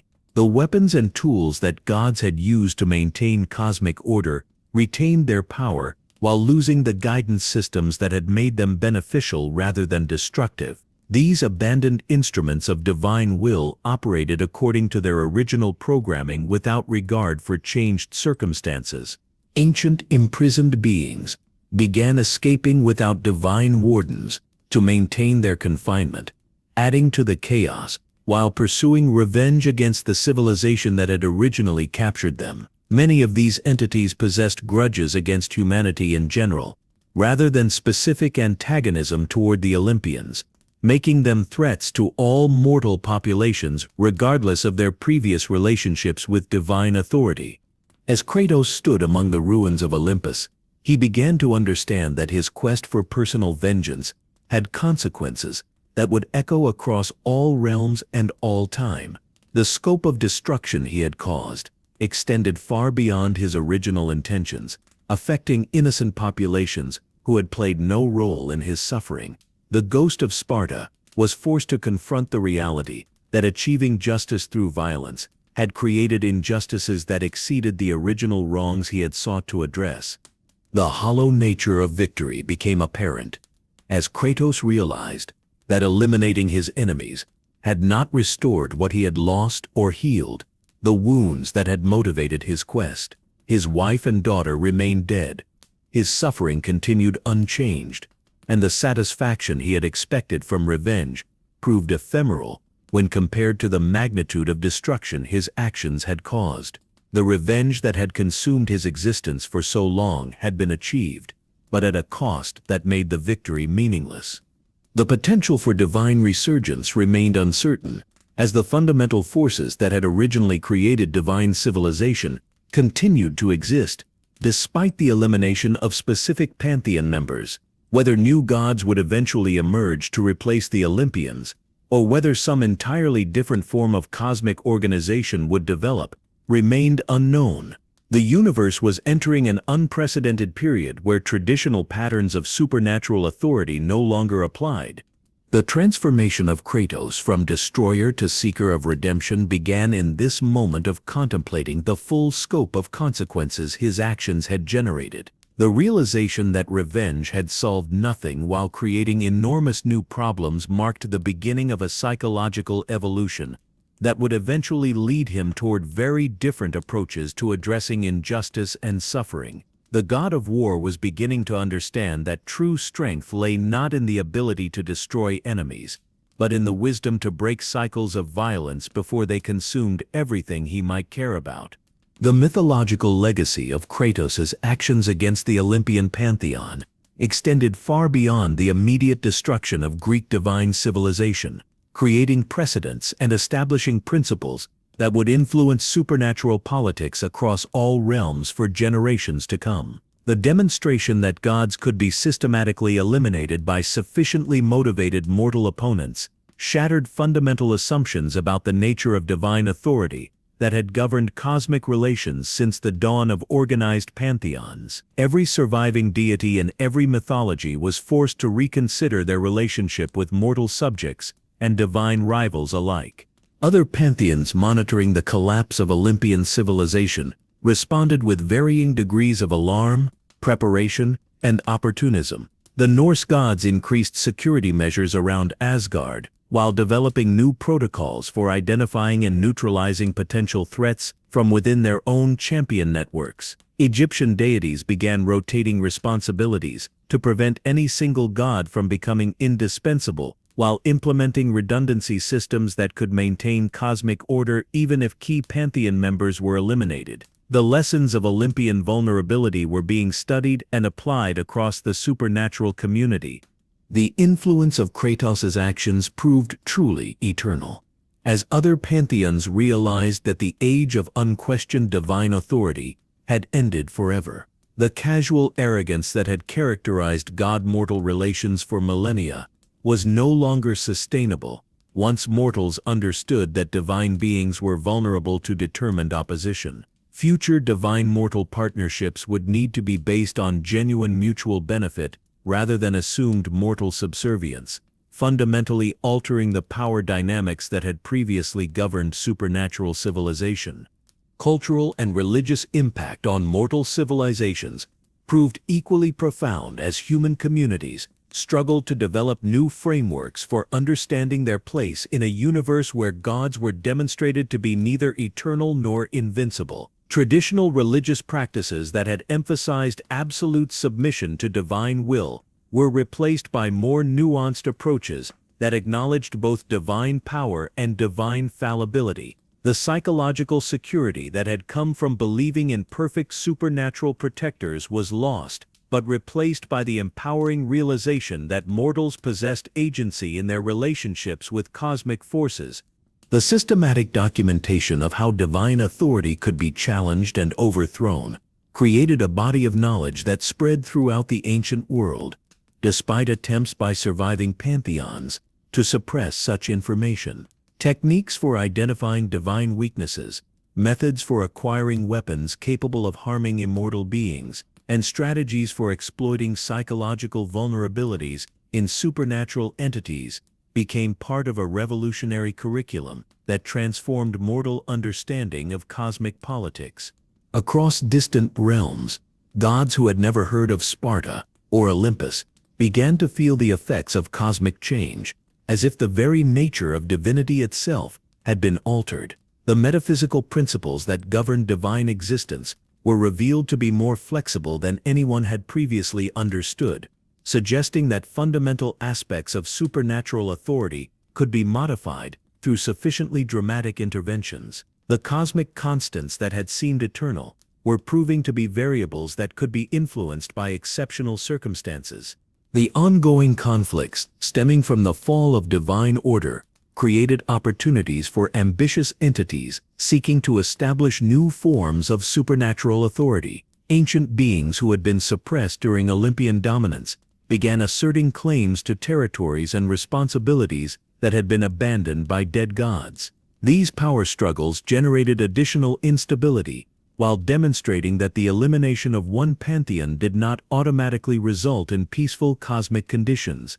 Hidden divine survivors from the Olympian collapse began plotting return or revenge from concealment, their plans complicated by the reality that they now faced a universe where their traditional advantages had been neutralized. The few gods who had escaped Kratos' rampage discovered that their survival required adaptation to fundamentally changed circumstances where divine authority could no longer be taken for granted. Their attempts to restore Olympian civilization faced obstacles that had not existed during their original rise to power. Yet in the shadows of fallen Olympus, whispers spoke of divine survivors who had learned from Zeus's mistakes and who planned for a very different kind of divine return. These entities understood that future success would require abandoning the arrogance and cruelty that had characterized traditional divine governance in favor of approaches that acknowledged mortal agency while providing genuine benefits rather than mere promises of supernatural protection. The transformation of human understanding about divine power led to new mythologies emerging from the ashes of the old. incorporating lessons learned from the Olympian collapse, while attempting to develop more sustainable models of cosmic organization. These emerging belief systems emphasized cooperation between mortal and supernatural entities, rather than domination of one by the other, suggesting that the universe was evolving toward more balanced approaches to cosmic governance. Long-term changes in mortal-divine relationships affected every aspect of human civilization as communities developed new approaches to religion, governance, and social organization that accounted for the demonstrated fallibility of supernatural authority. Political systems that had derived legitimacy from divine mandate were replaced by structures based on consent and practical effectiveness. Religious practices evolved from worship toward partnership, acknowledging divine power while maintaining human dignity and agency. The precedents set by Kratos' successful campaign against divine authority influenced the development of resistance movements in other regions where mortals faced oppression from supernatural entities. The knowledge that gods could be challenged and defeated spread inspiration among populations who had previously accepted their subjugation as natural and inevitable. Revolutionary thinking that had once been limited to isolated individuals began manifesting as organized movements with practical goals and effective strategies. Ancient grudges and alliances, affected by Olympian collapse, created new diplomatic challenges as entities that had been bound by treaties with dead gods found themselves free to pursue previously forbidden objectives. The complex web of agreements that had maintained cosmic stability was unraveling without the Pantheon that had served as mediator and enforcer. The resulting diplomatic chaos created opportunities for conflict while eliminating traditional mechanisms for peaceful resolution.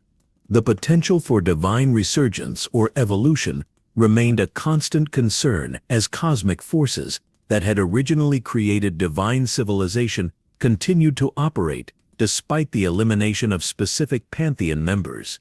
Whether new gods would eventually emerge to replace the Olympians, or whether entirely different forms of supernatural organization would develop, remained uncertain. The universe was experimenting with alternatives to traditional divine authority while maintaining the cosmic functions that required supernatural oversight. Kratos' evolution from agent of destruction to seeker of redemption provided a model for how beings who had committed terrible acts might find paths toward positive contribution rather than continued violence. His psychological journey from revenge to wisdom demonstrated that even those who had caused enormous suffering could potentially transform themselves into forces for healing and protection. This transformation offered hope that cycles of violence could be broken through personal growth rather than continued escalation. The cosmic justice that Kratos' actions had served was revealed to be larger than any individual quest for revenge, representing universal principles that transcended personal grievance to encompass fundamental questions about the proper relationship between power and responsibility. His campaign against divine authority had achieved cosmic rebalancing that benefited all existence while teaching crucial lessons about the temporary nature of all authority and the importance of using power for constructive rather than destructive purposes. The eternal consequences of the rage of Kratos would continue influencing cosmic development long after the immediate destruction had been forgotten, serving as reminder that even the mightiest authorities must answer for their actions, and that justice, though sometimes delayed, would eventually reassert itself through whatever instruments the universe provided. The ghost of Sparta had become an eternal symbol of the principle that no power, however great, was above accountability to the principles of justice and compassion that governed cosmic order.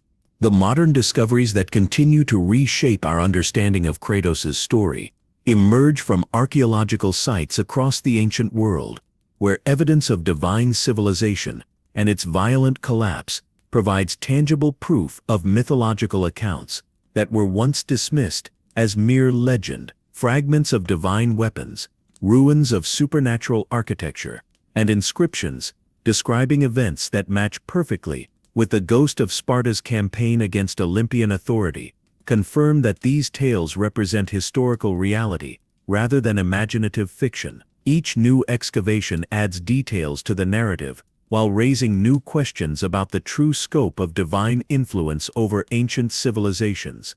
The Greek saga's influence on Kratos' subsequent journey to other pantheons becomes increasingly evident as scholars trace the psychological and tactical evolution that prepared him for confronting Norse gods with fundamentally different strengths and weaknesses.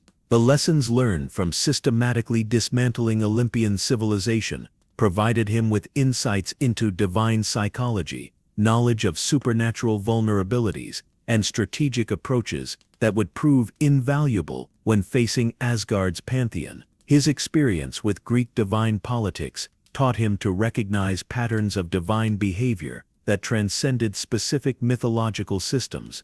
Yet the story of divine destruction was far from over, as Kratos' journey would prove that the lessons of Olympus applied to pantheons across all realms. The principles he had discovered about divine corruption, the inevitability of cosmic cycles, and the importance of breaking patterns of violence before they consumed innocent populations would guide his actions in future conflicts.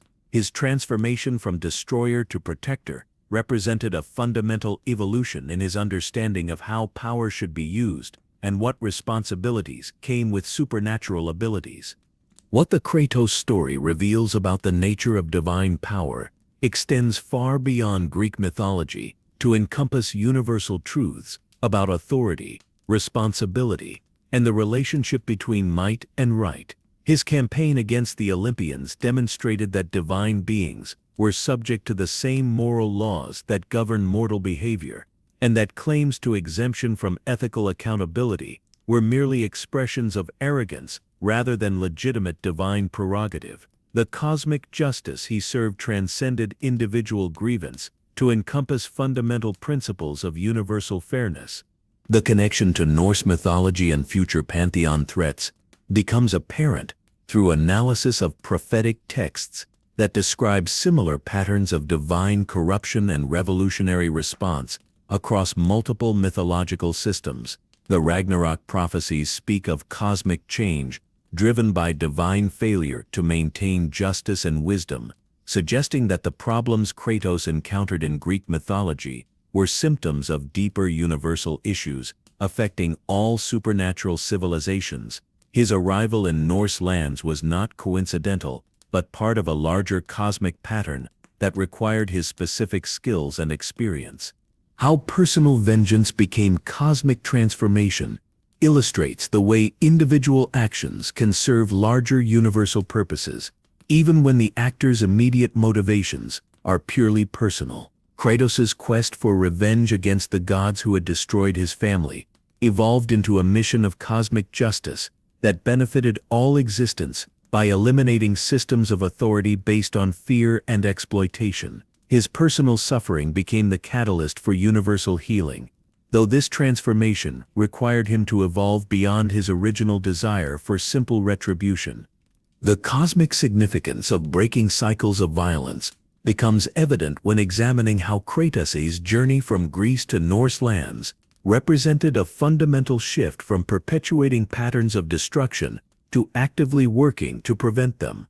His experience with the consequences of unchecked rage taught him the importance of finding alternatives to violence when possible, while retaining the ability to use force when peaceful solutions were inadequate. This evolution from pure destroyer to thoughtful protector represented growth that had cosmic implications.